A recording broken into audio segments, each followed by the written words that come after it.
प्रवेश कर चुके हैं हिंदी नॉवेल मास्टर की उस गुप्त दुनिया में, जहां कहानियां सिर्फ लिखी नहीं जाती, जाग उठती है। यहां हर छाया के पीछे एक रहस्य छिपा है, हर कदम पर एक अनसुनी फुसफुसाहट, और हर कहानी आपको उस अंधेरे दरवाजे तक ले जाती है जिसे खोलने की हिम्मत हर किसी में नहीं होती। डिस्क्लेमर: इस संसार के सभी पात्र, घटनाएं और स्थान कल्पना के धुएं से जन्मे हैं। इनका किसी वास्तविक व्यक्ति, संस्था या घटना से कोई संबंध नहीं है। यदि कोई समानता लगे तो याद रखिए, संयोग भी कभी कभी कहानी का हिस्सा बन जाता है। ये सामग्री केवल मनोरंजन और कल्पनाओं की रहस्यमयी यात्रा के लिए है। अध्याय 491। शहर के लोग बड़े चालाक हैं, मुझे वापस गांव जाना है। गोलियों की आवाज के बाद ठाकुर परिवार के आंगन में अचानक सन्नाटा छा गया। हालांकि गोलियों की आवाज बहुत तेज नहीं थी, लेकिन हर किसी को लगा जैसे उनका दिमाग सुन्न पड़ गया हो।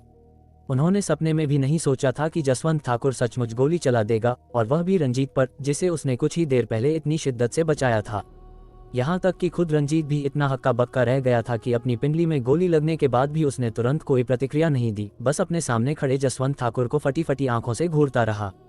जब आंगन में किसी ने अचानक चिल्लाकर कहा, गोली चल गई, खून हो गया, तब जाकर जैसे वह किसी सपने से जागा, अपनी पिंडली पकड़कर पागलों की तरह चीखने चिल्लाने लगा। वह आवाज इतनी दर्दनाक थी कि सुनकर ही किसी के भी रोंगटे खड़े हो जाएं, जैसे गोली रंजीत को नहीं, खुद उसे लगी हो। तब जाकर गांव वालों को एहसास हुआ कि टीवी पर जो गोलीबारी के दृश्य वे देखते थे, वे सब बकवास थे। वे गोली लगने के असली दर्द को दिखा ही नहीं सकते थे। दिल दहला देने वाली कई चीखों के बाद रंजीत ने खून से लाल आंखों से जसवंत ठाकुर को घूरा और जोर से गाली दी। जसवंत, क्या तू पागल हो गया है?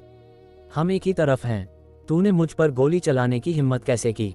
गाली देने के बाद रंजीत ने अपने घाव को छूने के लिए हाथ बढ़ाया, लेकिन दर्द से वह सिहर उठा और उसे जल्दी से अपना हाथ वापस खींचना पड़ा। भीषण दर्द ने रंजीत को गुस्से से भर दिया और उसने फिर से गाली दी। जसवंत, तू काया है? तू दुश्मन पर गोली चलाने की हिम्मत नहीं करता, बस अपनों को मारना जानता है। लानत है तुझ पर तू। इससे पहले कि वह अपनी बात पूरी कर पाता, एक और धायम की आवाज गूंजी और घूमती हुई गोली ने पल भर में रंजीत के मांस को चीर दिया। उसकी बाह में कनिष्ठा उंगली जितना बड़ा छेद कर दिया, जिससे खून का फव्वारा फूट पड़ा।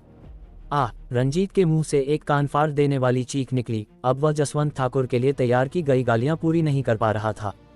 चीख 10 सेकंड से भी ज्यादा देर तक गूंजती रही। फिर रंजीत ने अपना मुंह बंद कर लिया, दांतों को कसकर भींच लिया, मानो इस तरह वह अपने हाथ पैर के भीषण दर्द को रोकने की कोशिश कर रहा हो। बदकिस्मती से दांत भींचने से उसके मसूड़ों से खून बहने लगा, फिर भी वह हड्डियों को भेदने वाले उस दर्द का मुकाबला नहीं कर सका। जब रंजीत के मुंह के कोनों से लगातार खून रिसने लगा, तब जाकर वह थोड़ा संभला, और संभलते ही उसने सबसे पहला काम ये किया कि अपना सिर उठाया, जसवंत ठाकुर को जहरीली नजरों से घूरा और श्राप देते हुए कहा, जसवंत, तू आसान फरामोश कुत्ता है। क्या तू ठाकुर कहलाने के लायक भी है? तू भारत के महान चरित्रों पर एक धब्बा है। जसवंत ठाकुर का चेहरा भयानक हो गया।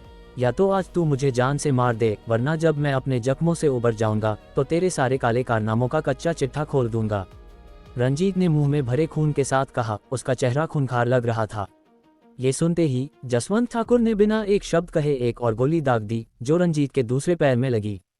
शायद पिछली 2 गोलियों से सबक लेते हुए इस बार रंजीत गोली लगने के बाद न तो चिल्लाया और न ही चीखा, बस उसने अपने बचे हुए एक सही हाथ से अपनी जख्मी जान को कसकर पकड़ लिया, मानो वह खुद को घाव के दर्द से विचलित करने की कोशिश कर रहा हो।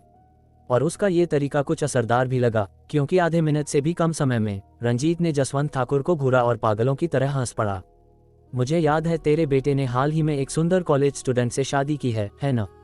क्या होगा अगर उसे पता चले कि तू उस लड़की को पहले से जानता था और अक्सर होटलों में जाता था?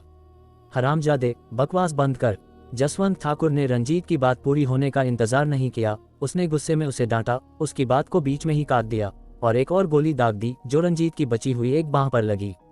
गोली के जबरदस्त धक्के से रंजीत पीछे की ओर गिर गया और बिना बाहों के सहारे के उसने कई बार कोशिश की, लेकिन वह दोबारा उठकर बैठ नहीं सका, इसलिए वह बस जमीन पर लेट गया। क्या मैंने किसी नस को छू लिया? रंजीत ने आसमान की ओर देखा और पागलों की तरह हंसा। हा हा हा, तूने सोचा भी नहीं था ना कि मुझे तेरा ऐसा राज पता होगा।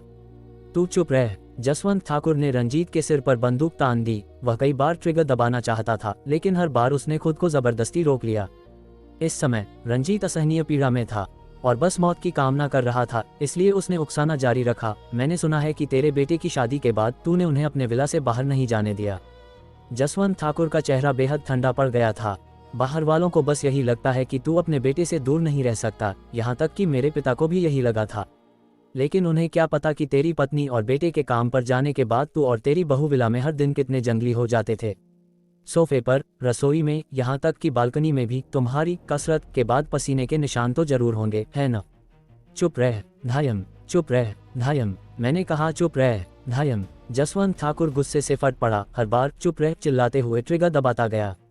3 गोलियां बैरल से तुरंत निकली और रंजीत की दाहिनी जांघ पर सटीक निशाने पर लगी, उसे पल भर में छलनी कर दिया।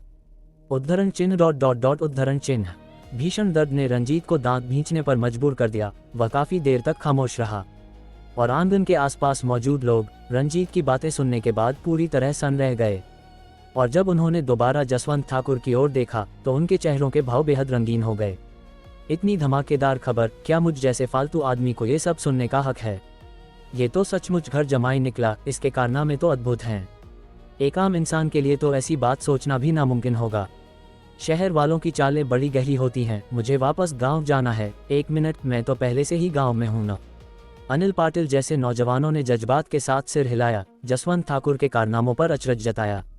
और गांव के बुजुर्गों ने अपनी छाती पीटी और पैर पटके नैतिकता के पतन और इंसानी दिलों के भ्रष्ट होने का शोक मनाया। जसवंत ठाकुर को इंसानी रिश्तों की धज्जियां उड़ाने के लिए कोसा, उसे सुअर या कुत्ते से भी बदतर कहा।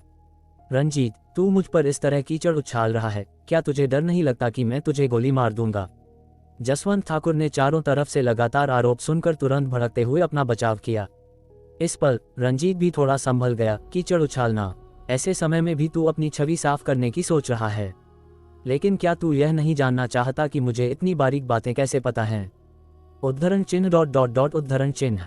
जसवंत ठाकुर हिचकिचाया, समझ नहीं पा रहा था कि रंजीत को क्या जवाब दे, क्योंकि चाहे वह जवाब देता मैं जानना चाहता हूँ या मैं नहीं जानना चाहता, इसका मतलब यही होता कि उसने वास्तव में वो काम किए हैं, वरना उसे रंजीत की बातों पर ध्यान देने की जरूरत ही नहीं होती। ये वास्तव में बहुत सरल है। ये देखकर कि जसवंत उसके जाल में नहीं फंसा, रंजीत निराश नहीं हुआ। इसके बजाय उसने जसवंत को देखा और मुस्कुराते हुए कहा, क्योंकि इससे पहले कि तू उस कॉलेज की लड़की से मिलता, मैं उसके साथ तब तक सो चुका था जब तक वह थक नहीं गई। उसका तेरे पास आना और फिर तेरे बेटे से शादी करना सब मेरी योजना थी। मैं बस ये देखना चाहता था कि क्राइम ब्रांच का डायरेक्टर, जो बाहर से नेकी और नैतिकता का पाठ पढ़ाता है, वास्तव में पर्दे के पीछे कितना गंदा है। बकवास, चुप रह। जसवंत ठाकुर झुंझला कर दहाड़ा। उसे विश्वास नहीं हो रहा था कि वह रंजीत द्वारा बिछाए गए जाल में फंस गया था, लेकिन दोबारा सोचने पर, जब वह पहली बार संयोग से उस कॉलेज स्टूडेंट से मिला था तो वास्तव में उसी ने पहले उसे रिझाया था।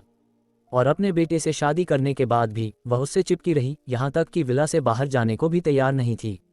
उस समय उसने सोचा था कि यह उसके आकर्षण के कारण है, लेकिन उसने कभी नहीं सोचा था कि वह पहले से ही उसके लिए विशेष रूप से डिजाइन किए गए जाल में फंस चुका था। जैसे ही उसने ये सोचा, गुस्से से भरकर उसने लगातार ट्रिगर दबाया, मानो वह रंजीत को मौके पर ही जान से मार देना चाहता हो। बदकिस्मती से पिस्तौल के उस मॉडल में कुल 7 राउंड ही थे, इसलिए जसवंत ने कितना भी ट्रिगर दबाया, पिस्तौल ने कोई जवाब नहीं दिया। लेकिन खाली बंदूक के ट्रिगर की क्लिक क्लिक आवाज ने ही जसवंत ठाकुर को उसके गुस्से से वापस खींच लिया। उसका आज का दुश्मन रंजीत नहीं बल्कि देवांश ठाकुर था। इसलिए उसने रंजीत के साथ बहस करना बंद कर दिया और इसके बजाय मुड़ा और तेजी से विक्रमजीत सिंह के पास भागा। चेहरे पर मुस्कान सजाकर पूछा, मिस्टर सिंह, रंजीत के हाथ पैर मैंने बेकार कर दिए हैं, क्या आप संतुष्ट हैं? उसने सोचा था कि विक्रमजीत अपनी बात रखने के लिए उसकी तारीफ करेगा, लेकिन उसकी हैरानी का ठिकाना न रहा जब विक्रमजीत ने ठंडे स्वर में कहा, दाहिने पैर को छोड़कर बाकी सभी अंगों पर केवल एक गोली लगी है, तुम इसे बेकार होना कहते हो? ये सुनते ही जसवंत समझ गया कि विक्रमजीत को बेवकूफ़ बनाना इतना आसान नहीं है, इसलिए उसने आर पार की लड़ाई लड़ने का फैसला किया। सीधे अपने मातहतों से 2 पिस्तौल छीनी और वापस रंजीत के सामने आ गया। जैसे ही वह रंजीत के अंगों पर गोली चलाने वाला था, आंगन के गेट के बाहर से अचानक एक दमदार और गूंजती हुई आवाज आई, तुम जो कोई भी हो, मैं तुम्हें तुरंत अपने हथियार नीचे डालने का आदेश देता हूँ।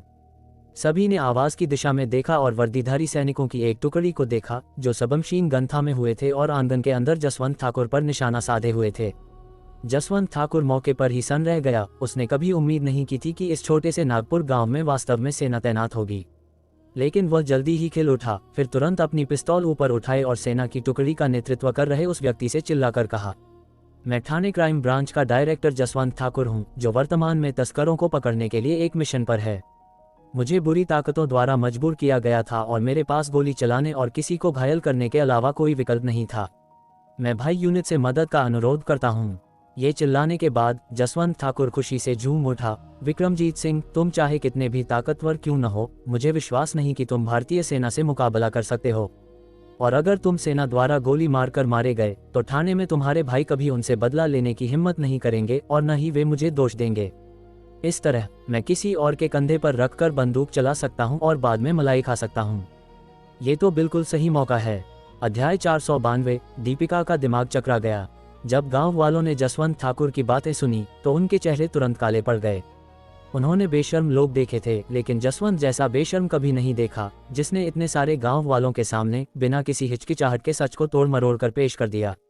साफ था कि वही धनराज ठाकुर को बचाना चाहता था, इसीलिए वह लोगों को लेकर ठाकुर परिवार में हंगामा करने आया था।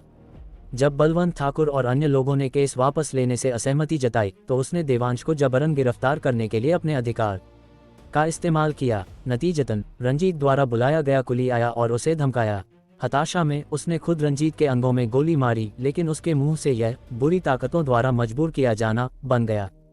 यहाँ बुरी ताकतें कहाँ हैं? स्पष्ट रूप से यहाँ केवल एक समझदार कुली है।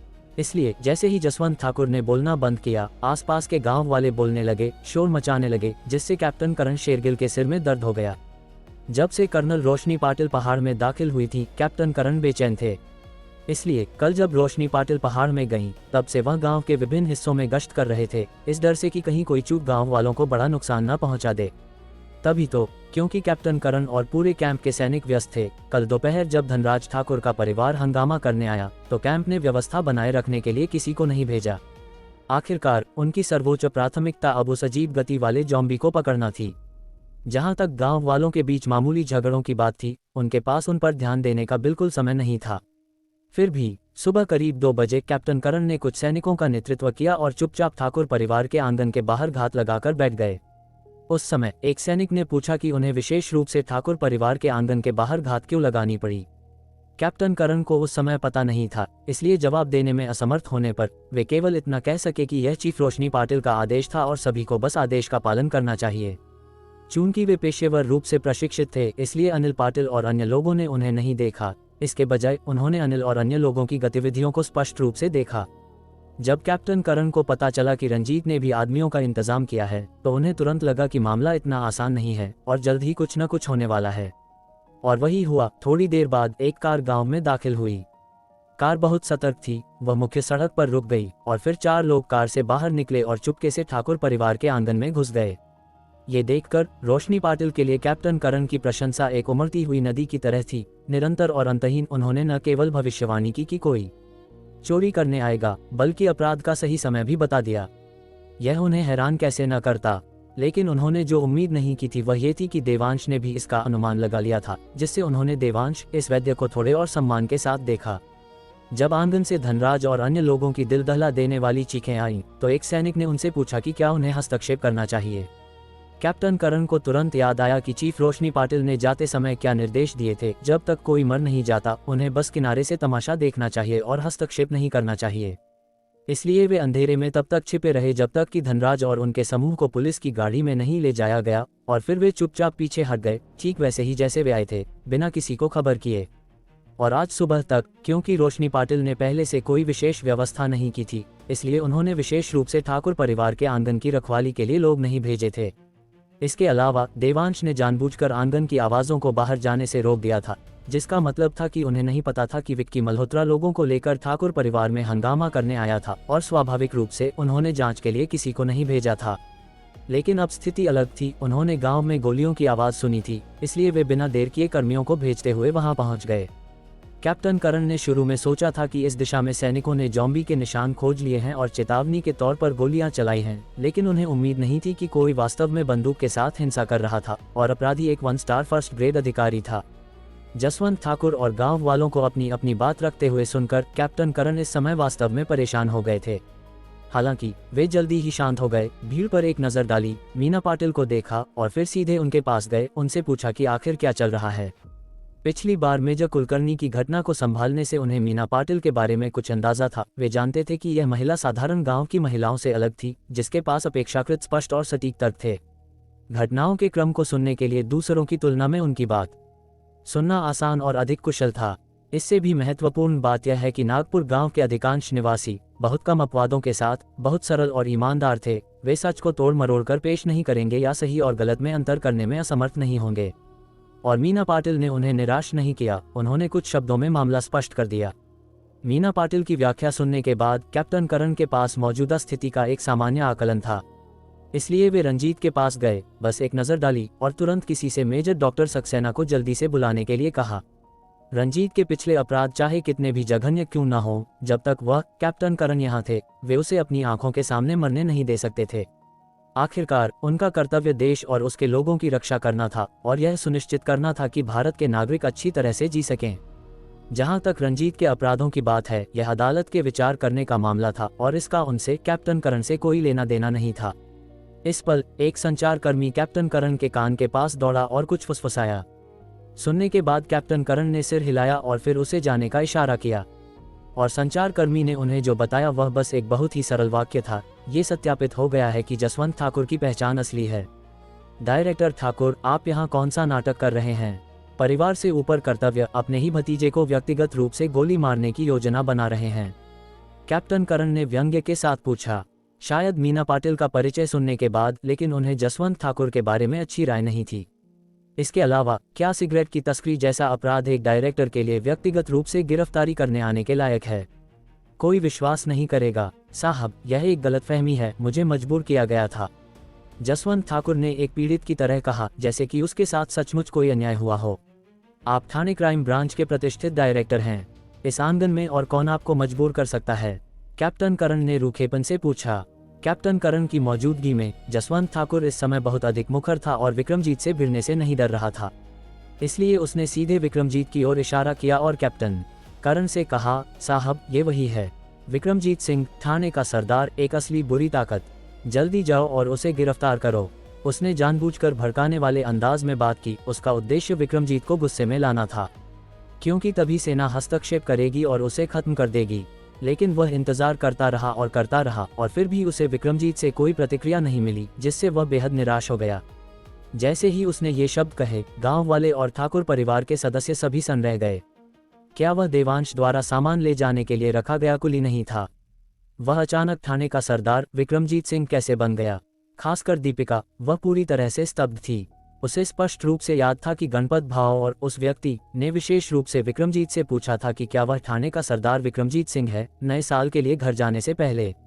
और विक्रमजीत का जवाब सीधा था, नहीं। अगर वह नहीं था तो अब वह कैसे है?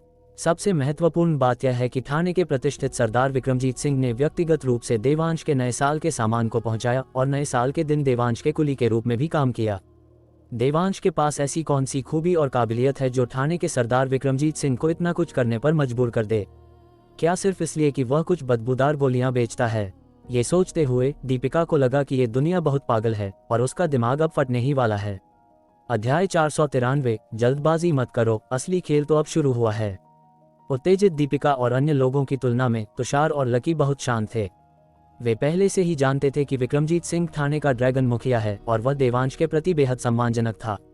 जहां तक कारण का सवाल है, वे मार खाने पर भी यह नहीं कहेंगे। विक्रमजीत ने उसे कोई और समझ लिया है और वास्तव में इसका देवांश से कोई लेना देना नहीं है।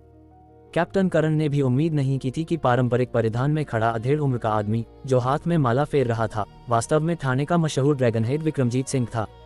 लेकिन चूंकि वह थाने का ड्रैगन हेड विक्रमजीत था, तो तार्किक रूप से उसके रुतबे को देखते हुए उसे ऐसे दूरदराज और गरीब गांव में नहीं दिखाई देना चाहिए था। क्या ये कोई बहरूपिया हो सकता है? जैसे ही यह विचार आया, पिछला संचारकर्मी फिर से दौड़ा और कैप्टन करण के कान में फुसफुसाया, सत्यापित हो गया है, वह वास्तव में थाने का ड्रैगन हेड विक्रमजीत है। ये सुनते ही कैप्टन करण का मुंह खुले का खुला रह गया। दीपिका की तरह उन्हें भी लगा कि दुनिया अब बहुत पागल हो गई है, यहाँ तक कि एक चूहा भी बिल्ली की बारात में शामिल होने की हिम्मत कर रहा है। हालांकि कैप्टन करण के सदमे के बावजूद वे विक्रमजीत से बिल्कुल नहीं डरते थे। कारण सरल था, उन्होंने जो वर्दी पहनी थी वह उन्हें अजेय साहस देती थी, जिससे वे किसी से भी नहीं डरते थे। इसलिए कैप्टन करण ने पूछा, उसने तुम्हें अपने ही भतीजे को गोली मारने के लिए कैसे धमकाया? जसवंत ठाकुर ने यह सुना और आग में घी डालते हुए कहा, साहब, मुझे विश्वास है कि मेरे कहे बिना भी आप ऐसी चीज़ों के बारे में जानते होंगे। ये परिवार को धमकाने की पुरानी चाल के अलावा और कुछ नहीं है। इसके अलावा विक्रमजीत ने अभी कहा कि अगर मैंने रंजीत के हाथ पैर बेकार नहीं किए तो वह व्यक्तिगत रूप से मेरे हाथ और पैर तोड़ देगा। तो रंजीत को गोली मारना वास्तव में मजबूरी में आत्मरक्षा का एक कृत्य था। ये सुनकर कैप्टन करण ने नासिका सिकुड़ी, फिर तिरस्कारपूर्वक कहा, तुम सिर्फ एक वाक्य से डर गए। वह तुम्हारा अपना भतीजा है। क्या क्राइम ब्रांच अब इतनी काय हो गई है? जसवंत ठाकुर, उसने शुरू में सोचा था कि उसे कैप्टन करण की सहानुभूति मिलेगी और फिर मिलकर विक्रमजीत को नीचे गिराएंगे, लेकिन उसने उम्मीद नहीं की थी कि कैप्टन करण न केवल उससे सहानुभूति नहीं रखेंगे बल्कि उसका मजाक भी उड़ाएंगे। हालांकि जसवंत ठाकुर मन ही मन गालियां दे रहा था, फिर भी उसके चेहरे पर मुस्कान थी। उसने कैप्टन करण से चापलूसी भरी मुस्कान के साथ कहा, साहब, ऐसा नहीं है कि हमारी क्राइम ब्रांच का है, बल्कि आपकी सेना बहुत मजबूत है। जिन चीज़ों की आप परवाह नहीं करते, हमें उनके बारे में बेहद सतर्क रहना पड़ता है। तो तुमने अपने ही भतीजे को गोली मार दी। 6 एक डरपोक जानवर, कैप्टन करण ने उपहास किया, उनका चेहरा घृणा से भरा था। उद्धरण चिन्ह ... उद्धरण चिन्ह। जसवंत को नाम लेकर पुकारा गया और कोसा गया। स्वाभाविक रूप से उसने मन ही मन कैप्टन करण के पूर्वजों को 18 पीढ़ियों तक कोसा, लेकिन उसके चेहरे पर अभी भी मुस्कान थी। साहब, गालियां बाद के लिए बचा कर रखें। अब जरूरी बात यह है कि आप और मैं मिलकर विक्रमजीत को गिरफ्तार करें, जो बुरे काम कर रहा है। उसका मानना था कि जैसे ही विक्रमजीत पकड़ा जाएगा, वह पूरी स्थिति को पूरी तरह से नियंत्रित कर लेगा। फिर वह देवांश को हथकड़ी लगा सकता है और बलवंत को केस वापस लेने के लिए मजबूर कर सकता है और उसे पुलिस स्टेशन में छोड़ सकता है। हालांकि चीजें एक बार फिर उसकी इच्छा के विरुद्ध हो गईं। कैप्टन करण ने अपना सिर हिलाया, केवल एक अप्रासंगिक धमकी के आधार पर यह कहना कि वह बुरे काम कर रहा है, क्या यह आपकी ओर से थोड़ा मनमाना नहीं है? साहब, आपका मतलब है? जसवंत को अंततः एहसास हुआ कि कुछ गड़बड़ है, इसलिए उसने अपनी आंखें सिकुड़ी और पूछा, मतलब यह है कि और अधिक पर्याप्त सबूत के बिना हम उसके खिलाफ कार्रवाई नहीं कर सकते? कैप्टन करण ने जोर देकर कहा। उद्धरण चिन्ह ... उद्धरण चिन्ह। जसवंत दुविधा में था। इतने कम समय में वह विक्रमजीत के अपराधों के सबूत कहां से लाता? रुको, मेरे पास सबूत है, जमीन पर लेटे रंजीत ने इस पल कमजोर आवाज में कहा। ये सुनते ही जसवंत की आंखों में चमक आ गई। वह जल्दी से आगे बढ़ा और पूछा, मेरे प्यारे भतीजे, जल्दी बताओ, सबूत क्या है? हालांकि रंजीत के मन में जसवंत के प्रति गहरी नफरत थी, लेकिन उसने वह कह दिया था जो कहना जरूरी था। अब समय आ गया था कि पहले देवांश के परिवार को नीचे गिराने के लिए मिलकर काम किया जाए। सबूत जोरावर द्वारा लाई गई 3 ऑफ-रोड गाड़ियों में है, रंजीत ने यकीन के साथ कहा। जैसे ही ये शब्द बोले गए, जोरावर का दिल बैठ गया। विक्की मल्होत्रा और शिल्पा सावंत अभी भी उसकी कार में थे। दोनों को पहचान में न आने वाली हद तक प्रताड़ित किया गया था। अगर कैप्टन करण ने उन्हें खोज लिया तो वह वास्तव में अपनी सफाई नहीं दे पाएगा। जोरावर कौन है और उसकी गाड़ियां कौन सी हैं? कैप्टन करण ने बहुत सावधानी से पूछा। हालांकि वह जसवंत को नापसंद करता था, लेकिन वह बुरी ताकतों को और भी अधिक नापसंद करता था। इसलिए अगर वास्तव में बुरी ताकतें थीं तो उसे यहाँ नागपुर गांव में उनका सफाया करने के लिए तलाशी अभियान चलाने में कोई गुरेज नहीं होगा।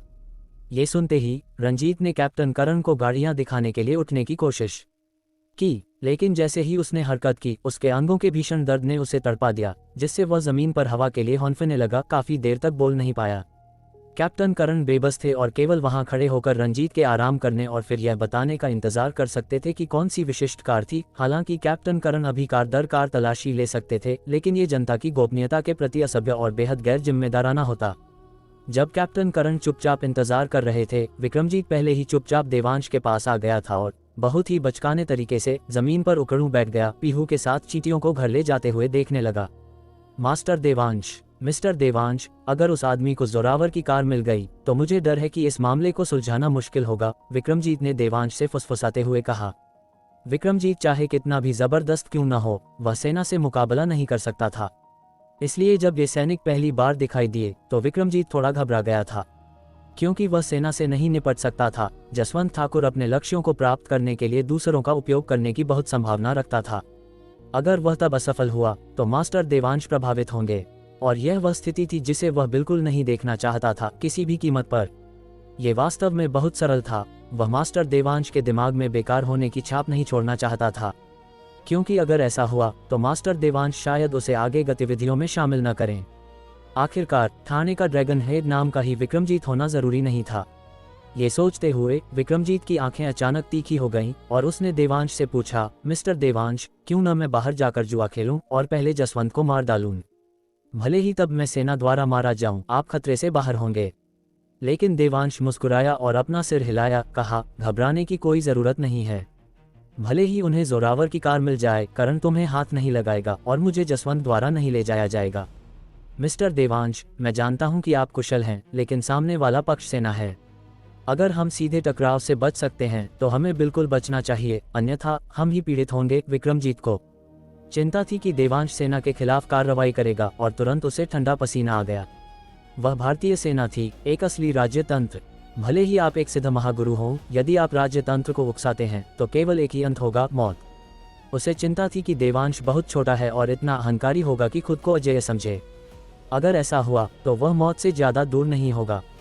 लेकिन देवांश फिर से रहस्यमय ढंग से मुस्कुराया और कुछ ऐसा कहा जिसने उसे हैरान कर दिया, जल्दबाजी मत करो, असली खेल तो अभी शुरू हुआ है। अध्याय 494, क्या तुम पूरी एक रेनफोर्स्ड प्लाटून से भिड़ने की हिम्मत रखते हो? विक्रमजीत देवांश के शांत स्वभाव को समझ नहीं पा रहा था, और जहां तक देवांश के कहे शब्दों की बात है, विक्रमजीत और भी ज्यादा हैरान था। राष्ट्रीय मशीनरी उनके पीछे आने वाली थी, तो ऐसी खतरनाक स्थिति एक अच्छा खेल कैसे हो सकती है? मिस्टर देवांश, आप वास्तव में उनसे भिड़ना नहीं चाहेंगे, है ना? विक्रमजीत देवांश के सामने उकड़ूं बैठा, धीमी आवाज में पूछते हुए। उसके चेहरे से ठंडा पसीना लगभग टपक रहा था। हालांकि सिद्ध महागुरु सांसारिक दुनिया से परे होते हैं और लगभग उसके नियमों से मुक्त होते हैं, लेकिन एक लक्ष्मण रेखा है, वे राष्ट्रीय मशीनरी का मुकाबला बिल्कुल नहीं कर सकते। अन्यथा आपके तरीके कितने भी गहरे क्यों न हो, चाहे आप अपने नंगे हाथों से गोलियां पकड़ सकें या अपने शरीर से छोटी मिसाइलों का सामना कर सकें, यदि राष्ट्रीय मशीनरी वास्तव में आपसे निपटना चाहती है तो आपको अनिवार्य रूप से मौत का सामना करना पड़ेगा। आखिरकार छोटी मिसाइलों के ऊपर अधिक शक्तिशाली मध्यम और बड़ी मिसाइलें, बैलिस्टिक मिसाइलें, और यहाँ तक कि उनके ऊपर लेजर हथियार, मेसोन हथियार, और यहाँ तक कि परमाणु बम, हाइड्रोजन बम, थ्री फेज बम, न्यूट्रॉन बम और इसी तरह इतनी किस्में हैं, आपके लिए हमेशा एक न एक मौजूद है। यही कारण है कि सिद्ध महागुरु हमेशा से अस्तित्व में रहे हैं, लेकिन किसी ने कभी राष्ट्रीय अधिकार को चुनौती नहीं दी है। बेशक लगभग अजेय राष्ट्रीय मशीनरी के अलावा एक और बहुत महत्वपूर्ण कारण है। सिद्ध महागुरु के स्तर तक पहुंचने का मतलब है कि व्यक्ति ने लंबे समय से सांसारिक यश और भाग्य को पार कर लिया है, लगभग इच्छाओं के बिना, और स्वाभाविक रूप से राष्ट्रीय लक्ष्मण रेखा को नहीं छुएगा। लेकिन देवांश अलग था, उसने कम उम्र में ही प्रसिद्धि प्राप्त की थी, इसलिए यह अपरिहार्य था कि वह अहंकारी होगा, यह महसूस करते हुए कि इस विशाल दुनिया में ऐसा कुछ भी नहीं था जो देवांश नहीं कर सकता था, और राष्ट्रीय मशीनरी स्वाभाविक रूप से उसकी नजरों में नहीं होगी। विक्रमजीत जितना अधिक सोचता, उसे उतना ही अधिक खतरा महसूस होता, यहाँ तक कि कड़ाके की ठंड में भी उसके माथे पर लगातार ठंडा पसीना आ रहा था। वह माला जिसे वह लगातार फेर रहा था, अब उसके हाथ में कसकर जकड़ी हुई थी। उसकी हथेली पसीने से तर थी, क्योंकि उसे इसे फेरते रहने का कोई मन नहीं था। जब देवांश ने विक्रमजीत का सवाल सुना तो उसने एक निशब्द नजर के साथ जवाब दिया, क्या तुम्हें लगता है कि मैं बेवकूफ दिखता हूँ? हैं? विक्रमजीत को तुरंत समझ नहीं आया कि देवांश अचानक ऐसा सवाल क्यों पूछेगा, और वह पल भर के लिए सन्न रह गया, फिर बार बार सिर हिलाया। मिस्टर देवांश की बुद्धिमत्ता असाधारण है, तो स्वाभाविक रूप से वे ऐसे नहीं दिखते। तो फिर तुम बेकार की चिंता क्यों कर रहे हो? देवांश ने सीधे विक्रमजीत को बीच में रोका, बेसब्री से कहा। ये सुनकर विक्रमजीत तुरंत देवांश का मतलब समझ गया। मैं इतना बेवकूफ नहीं हूँ कि राष्ट्रीय मशीनरी का सीधा सामना करूँ, इसलिए तुम इसके बारे में अनावश्यक चिंता करना बंद कर सकते हो। हालांकि विक्रमजीत ने राहत की बहुत बड़ी सांस ली, फिर भी उसकी भौहें कसकर तनी हुई थीं। बहुत सोचने के बाद विक्रमजीत को अभी भी यह अनुचित लगा, इसलिए उसने फिर पूछा, लेकिन मैं देखता हूं कि टीम का नेतृत्व करने वाला वह व्यक्ति मामलों को बहुत बारीकी से संभालता है। भले ही मैं सारा दोष अपने ऊपर ले लूं, मुझे डर है कि वह व्यक्ति आपको आसानी से नहीं छोड़ेगा जब तक कि आप यह न बता दें कि आप महागुरु देवांश हैं। विक्रमजीत यहाँ अचानक रुक गया, लेकिन उसका मतलब साफ था, जब तक आप अपनी पहचान एक सिद्ध महागुरु के रूप में उजागर नहीं करते, यह मामला ठीक से खत्म नहीं होगा। लेकिन देवांश स्पष्ट रूप से अपनी पहचान अपने परिवार के सदस्यों से छिपाना चाहता था, तो क्या यह उसके मूल इरादे के खिलाफ नहीं होगा?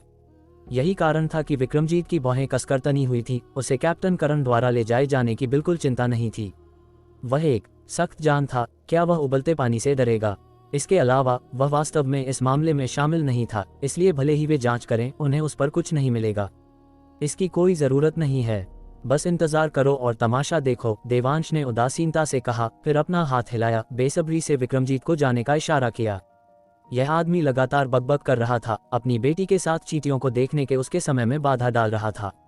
ये देखकर विक्रमजीत केवल बेबस होकर उठा और चला गया। फिर जोरावर के पास आया और उसे फुसफुसाया, बाद में, चाहे वह जानवर कुछ भी उगले, अगर तुम इसे सहन कर सको तो सहन कर लेना, अगर नहीं कर सको तो इसे मुझ पर डाल देना। मिस्टर देवांश को बिल्कुल भी शामिल मत करना, समझे? ये सुनकर जोरावर ने बार बार सिर हिलाया और धीमी आवाज में कहा, मास्टर विक्रम, निश्चिंत रहें, मेरा मूल रूप से सब कुछ खुद सहन करने का इरादा था। शाबाश, तुम्हारे चाचा ने तुम्हें व्यर्थ में लाड़ प्यार नहीं दिया। विक्रमजीत ने जोरावर के कंधे को थपथपाया, उसके चेहरे पर राहत का भाव था। विक्रमजीत की तारीफ सुनकर जोरावर का चेहरा गर्व से भर गया। उसे लगा कि मिस्टर देवांश के लिए बलि का बकरा बनना बस 3 जन्मों में जमा किया गया आशीर्वाद है। इसके अलावा उसका मानना था कि जब तक वह इस मामले से पार पालेगा, उसका रुतबा तेजी से बढ़ेगा। जैसे ही उसने ये सोचा, जोरावर भविष्य के लिए आशा से भर गया। चूंकि विक्रमजीत ने बोलते समय जानबूझकर अपनी आवाज कम कर दी थी, इसलिए दूसरे लोग स्पष्ट रूप से नहीं सुन सकते थे कि वे क्या कह रहे थे। लेकिन गांव वाले अभी भी ये देखकर बहुत हैरान थे कि ड्रैगन हेड विक्रमजीत देवांश के साथ इतनी देर तक उकड़ू बैठकर फुसफुसा रहे थे। देवांश की कैसी पहचान थी कि ड्रैगन हेड विक्रमजीत को भी उससे बात करने के लिए उकड़ू बैठना पड़ा। भले ही देवांश ने व्यवसाय में पैसा कमाया हो, लेकिन इससे ड्रैगन हेड विक्रमजीत को इतना अधीन नहीं होना चाहिए, है ना? खासकर अंत में देवांश ने विक्रमजीत को जाने के लिए अपना हाथ हिलाया, स्पष्ट रूप से अधीरता दिखाई। फिर भी ड्रैगन हेड विक्रमजीत ने कोई असंतोष नहीं दिखाया, यहाँ तक कि माफी मांगते हुए मुस्कुराए। ये बस बहुत ही विचित्र था, है ना? क्या ये हो सकता है? एक नाजायज बच्चा। हालांकि उम्र के लिहाज से यह मेल खाता था, लेकिन इससे पहले कि लक्ष्मी गर्भवती होती, उन्होंने कभी इलाका नहीं छोड़ा था, न ही दूसरे गांवों से कोई बाहरी व्यक्ति नागपुर गांव आया था। नाजायज बच्चे के लिए स्थितियां कहां से आती? एकमात्र संभावना ये थी कि जब वह शहर में पैदा हुआ था तो उसे विक्रमजीत के बेटे के साथ बदल दिया गया था। इस नाटकीय कारण के अलावा वे वास्तव में कोई अन्य कारण नहीं सोच सकते थे कि विक्रमजीत देवांश के प्रति इतना अधीन क्यों होगा। लेकिन संदेह को अलग रखते हुए वे अब जिस चीज के बारे में सबसे अधिक चिंतित थे, वह थी रंजीत के मुंह में तथाकथित सबूत। इस समय आंगन में जमा भीड़ 2 गुटों में बटी हुई थी। एक गुट में बलवंत ठाकुर और उनकी पत्नी सिया और गांव वालों का विशाल बहुमत शामिल था। क्योंकि उन्हें उस सुबह विक्की मल्होत्रा की घटना के बारे में नहीं पता था, उन्होंने रंजीत की बातों को बिल्कुल दिल पर नहीं लिया, ये सोचते हुए कि वह बस एक आखिरी कोशिश कर रहा था, किसी को अपने साथ नीचे खींचने की कोशिश कर रहा था। दूसरे गुट में दीपिका, तुषार, अनिल पाटिल और अन्य शामिल थे। उन्होंने व्यक्तिगत रूप से विक्की मल्होत्रा की घटना का अनुभव किया था और देवांश को जोरावर को आदेश देते हुए देखा और सुना था। उसे रंजीत और शिल्पा पर वही करने के लिए कहा था जो विक्की मल्होत्रा ने अनुभव किया था। इसलिए वे जानते थे कि जब तक रंजीत देवांश पर आरोप लगाने के लिए आगे आता, ये निश्चित रूप से सटीक होगा। इसलिए इस समय वे किसी और की तुलना में अधिक चिंतित थे। दीपिका ने तो एक लंबी बेंच उठाने और रंजीत को सीधे पीट कर मार डालने के बारे में भी सोचा। इस तरह हालांकि दीपिका एक कातिल बन जाएगी, रंजीत आरोप लगाने में असमर्थ होगा, कम से कम देवांश को बचा लेगा। लेकिन उसे जल्दी ही एक तथ्य का एहसास हुआ, केवल उसे मारना बेकार था, उसे आंगन के बाहर कार में विक्की मल्होत्रा और शिल्पा से भी निपटना होगा, अन्यथा वे अभी भी देवांश पर आरोप लगा सकते थे। ये सोचते हुए दीपिका को लगा कि यह थोड़ा पेचीदा है। रंजीत को अप्रत्याशित रूप से मारना संभव हो सकता है, लेकिन आंगन के बाहर कार में उन दोनों को मारने के लिए सेना की नाकाबंदी को पार करने की कोशिश करना बिल्कुल असंभव होगा। लकी, तनेजा और अन्य लोगों की भौहें भी कसकर तनी हुई थीं, वे जवाबी उपायों के बारे में सोच रहे थे। तुषार ने भी अपना फोन फिर से निकाला था और अपने पिता को फोन किया था। चूंकि उसने पहले अपने पिता को विक्की मल्होत्रा की घटना के बारे में नहीं बताया था, इसलिए उसने अपने पिता को संक्षेप में मामला फिर से समझाया। दिग्विजय यादव ने अपने बेटे की कहानी सुनने के बाद, हालांकि वे जानते थे कि यह केवल उसका पक्ष था, ठाकुर परिवार के सदस्यों के लिए विश्वास के कारण उन्होंने तुरंत निर्णय लिया। देवांश लोगों के लिए नुकसान को खत्म कर रहा है, चिंता की क्या बात है? जसवंत ठाकुर, दूसरे प्रांत के क्राइम ब्रांच का डायरेक्टर, मेरे करजत को नहीं संभाल सकता। उन्होंने शुरू में सोचा था कि उनके बेटे को उनसे यह आश्वासन मिलने के बाद राहत मिलेगी, लेकिन उन्होंने उम्मीद नहीं की थी कि तुषार की चिंतित आवाज फिर आएगी। पापा, स्थिति बदल गई है। मुझे नहीं पता कि नागपुर गांव में सेना क्यों तैनात है। वे अब ठाकुर परिवार के आंगन के प्रवेश द्वार को रोक रहे हैं। रंजीत के देवांश पर एक आपराधिक संगठन का हिस्सा होने का आरोप लगाने का इंतजार कर रहे हैं। ... दिग्विजय यादव चुप हो गए। कई सेकंड के बाद उन्होंने अत्यधिक आश्चर्य के साथ पूछा, नागपुर गांव जैसी जगह पर सेना कैसे तैनात हो सकती है? क्या तुम्हें यकीन है कि तुम गलत नहीं हो? लोगों की एक रीइंफोर्स्ड प्लाटून आई है, हर कोई टाइप 97 असॉल्ट राइफल लिए हुए है। वह गलत कैसे हो सकता है? तुषार की भौहें तन गईं और उसने अत्यधिक चिंता के साथ कहा। ... दिग्विजय यादव फिर चुप हो गए और इस बार सन्नाटा पहले से भी अधिक लंबा चला। काफी देर बाद दिग्विजय यादव की आवाज फिर आई, बेटा, पापा की बात ध्यान से सुनो। अब इस मामले में शामिल मत होना। खासकर तुम्हें याद रखना चाहिए, बिल्कुल भी सेना के साथ संघर्ष मत करना। जहां तक देवांश के मामले की बात है, पापा तुमसे वादा करते हैं कि मैं उसे हल्की सजा दिलाने की कोशिश करने का कोई तरीका ढूंढूंगा। ... तुषार सन रह गया, फिर धीमी आवाज में पूछा, पापा आप भी कुछ नहीं कर सकते? आप करजत के प्रतिष्ठित शीर्ष अधिकारी हैं। शीर्ष अधिकारी होने का क्या फायदा? वे सेना हैं, क्या हमारी उनसे तुलना भी की जा सकती है?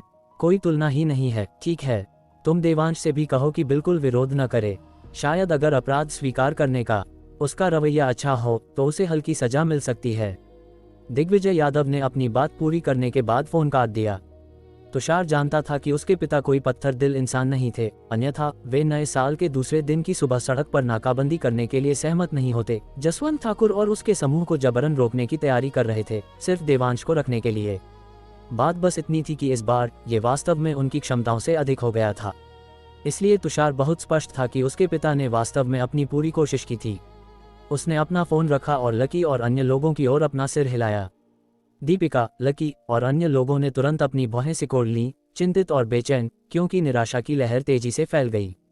क्योंकि वे अच्छी तरह जानते थे कि अगर देवांश वास्तव में संगठित अपराध में शामिल होने के लिए सेना द्वारा गिरफ्तार किया गया तो देवांश का क्या इंतजार कर रहा था? वह थी अंतहीन कैद। उसका जीवन पूरी तरह बर्बाद हो जाएगा। क्या वास्तव में कोई रास्ता नहीं है? दीपिका ने अपनी नाजुक मुट्ठियां भींच लीं, चेहरे पर चिंता के साथ बुदबुदाते हुए।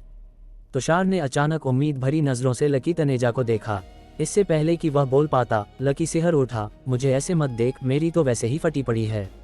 तुषार ने कहा, एक अंतरशक्ति मार्शल आर्टिस्ट के रूप में क्या तुम्हें पूरी एक रीइंफोर्स्ड प्लाटून से सीधे भिड़ने का आत्मविश्वास है? ... लकी तनेजा की आंखें चौड़ी हो गईं, तुषार को घूरते हुए, पलकें झपकाते हुए। एक पल बाद उसने धीमी आवाज में गाली दी, क्या तू एक सामान्य इंसान नहीं बन सकता? तू ऐसा दिमागी तौर पर पैदल सवाल कैसे पूछ सकता है? क्या तुझे यकीन है कि उनके पास पहुंचने से पहले ही मैं गोलियों से छलनी हो जाऊंगा? और तभी रंजीत, जिसने दर्द की इस लहर को सहन किया था, आखिरकार फिर बोला। अध्याय 495। मेरे देवांश भाई ने शुरू से अंत तक एक शब्द नहीं बोला। सबूत उनसे शुरू होने वाली SUVs की डिक्की में है। बस उन्हें खोलो और तुम्हें सब पता चल जाएगा। उस साधारण वाक्य को बोलने के लिए रंजीत ने पूरे 1 मिनट तक संघर्ष किया। ये सुनते ही कैप्टन करण ने तुरंत अपने सैनिकों को गाड़ियों की तलाशी लेने भेजा। जल्द ही विक्की मल्होत्रा, जिसकी पैरों की हड्डियां पूरी तरह से चकनाचूर हो गई थीं, और शिल्पा सावंत, जो डर के मारे लगभग कोमा में थी, को सैनिकों द्वारा आंगन में लाया गया। उनके साथ मेजर डॉक्टर सक्सेना भी थे। जब गांव वालों ने विक्की मल्होत्रा को देखा, जिसे पहचान में न आने वाली हद तक पीटा गया था, तो उनकी सांसें अटक गईं। खासकर जब उन्होंने उसके खून से लथपथ कुचले हुए पैरों को हवा में लटकते देखा, तो उन्होंने अनजाने में अपनी टांगें सिकोड़ लीं, इस डर से कि कहीं उनका भी हाल उसी जैसा न हो जाए। मेजर सक्सेना ने तुरंत तीनों के अंगों की जांच की, फिर गहरी चिंता में डूब गए। उन्हें उलझन भरी अभिव्यक्ति के साथ देखते हुए उनकी नज़र विक्की मल्होत्रा और रंजीत के बीच घूम रही थी। जब रंजीत ने विक्की और दूसरे व्यक्ति को अंदर लाते देखा तो वह तुरंत बोलना चाहता था, लेकिन उसके शरीर में भीषण दर्द असहनीय था, इसलिए वह केवल अपने दांत पीस कर रह गया और सहन करता रहा, एक शब्द भी नहीं बोल पाया। मेजर डॉक्टर सक्सेना, आप सहायता क्यों नहीं दे रहे हैं? कैप्टन करण ने अपनी भौहें सिकोड़ते हुए पूछा। ये सुनते ही मेजर सक्सेना ने तुरंत जवाब नहीं दिया। इसके बजाय उन्होंने कैप्टन करण को एक तरफ खींचा और फिर रहस्यमय तरीके से फुसफुसाए, ऐसा नहीं है कि मैं उन्हें बचा नहीं रहा हूँ, लेकिन उनकी हालत को देखते हुए उन्हें बहुत पहले मर जाना चाहिए था। मुझे नहीं पता कि वे अभी भी जिंदा क्यों हैं। बहुत पहले मर जाना चाहिए था। क्या मतलब है आपका? कैप्टन करण की भौहें और तन गईं। मेजर सक्सेना ने समझाया, हर किसी की दर्द सहने की क्षमता सीमित होती है। उनके जैसे लोगों के लिए उन्होंने बहुत पहले ही सहनशक्ति की मानवीय सीमा को पार कर लिया है, इसलिए उन्हें अब तक मर जाना चाहिए था। लेकिन क्या वे पूरी तरह से जीवित नहीं हैं? इसीलिए मुझे यह अजीब लगता है, क्योंकि उन्हें देखकर ऐसा लगता है जैसे किसी ने जानबूझकर उन्हें मरने से रोका है, ताकि उन्हें लगातार ऐसी पीड़ा सहनी पड़े जो हम लोग बस सहन नहीं कर सकते। अपनी बात पूरी करने के बाद मेजर सक्सेना भी अपनी भौहें सिकुड़ने से नहीं रोक सके। कैप्टन करण ने सूक्ष्मता से देवांश को देखा। मौजूद सभी लोगों में से केवल वह वैद्य ऐसी क्षमताओं का स्वामी था। लेकिन एक पल के लिए कैप्टन करण ये तय नहीं कर सके कि देवांश ने उन्हें बचाने के लिए जिंदा रखा था या उन्हें तड़पाने के लिए। अगर यह उन्हें बचाने के लिए था तो प्रशंसा और तारीफ की जानी चाहिए, लेकिन अगर यह उन्हें नुकसान पहुंचाने के लिए था तो वे सैन्य कानून के साथ दयालु नहीं होंगे। ठीक है, मैं समझ गया। पहले उन्हें दर्द निवारक दें और खून बहना रोकें। मेरे पास अभी भी उनके लिए सवाल हैं। कैप्टन करण ने निर्देश दिया। उन्होंने मेजर सक्सेना को यह नहीं बताया कि देवांश एक हीला था, ताकि जटिलताओं से बचा जा सके। ये सुनते ही मेजर सक्सेना ने तुरंत फर्स्ट एड किट से पैथिडीन के इंजेक्शन निकाले और उनमें से प्रत्येक को एक शॉट दिया। फिर उन्होंने रंजीत के गोली के घाव पर पट्टी बांधना शुरू किया ताकि खून बहने से उसकी मौत न हो जाए। पैथिडीन ने बहुत जल्दी असर किया और रंजीत और विक्की मल्होत्रा के चेहरों पर दर्द के भाव एक स्पष्ट दर से गायब हो गए। रंजीत के ठीक होने के बाद उसने तुरंत कैप्टन करण से कहा, चीफ साहब, हम तीनों के लिए मेरे गोली के घाव के अलावा सभी चोटें उस हरामी देवांश द्वारा दी गई थीं, जिसने जोरावर और विक्रमजीत को हमें पीटने के लिए लोगों को भेजने का आदेश दिया था। अगर आपको विश्वास नहीं है तो आप उनसे खुद पूछ सकते हैं। ये सुनते ही विक्की मल्होत्रा ने कमजोरी से सिर हिलाया और कहा, यह देवांश था जिसने आदेश दिया था। शिल्पा सावंत, जिसने पहले सोचा था कि वह बर्बाद हो गई है और डर से लगभग बदहवास थी, दयालु सेना को देखकर धीरे धीरे होश में आई। इस पल रंजीत और अन्य लोगों की बातें सुनकर वह तुरंत उत्तेजित हो गई। चीफ साहब, मुझे बचाए। साहब, मुझे बचाए। देवांश, वह कमीना देवांश, वह मुझे मारना चाहता था। जैसे ही ये तीनों बोले, मौजूद हर किसी के चेहरे का रंग उड़ गया। कुछ चिंतित और बेचैन थे, जबकि अन्य खुशी से झूम रहे थे। तुम बकवास कर रहे हो। तुम स्पष्ट रूप से चोरी करने में विफल रहे, इसलिए तुम यहाँ बकवास कर रहे हो। बलवंत ठाकुर सबसे पहले बाहर आए और जोर से उन्हें डांटा। साहब, आप नहीं जानते, वे कल रात मेरे घर चोरी करने आए थे और मेरे परिवार द्वारा रंगे हाथों पकड़े गए थे। इसलिए वे रंजिश रखते हैं और जानबूझकर मेरे बेटे पर कीचड़ उछाल रहे हैं।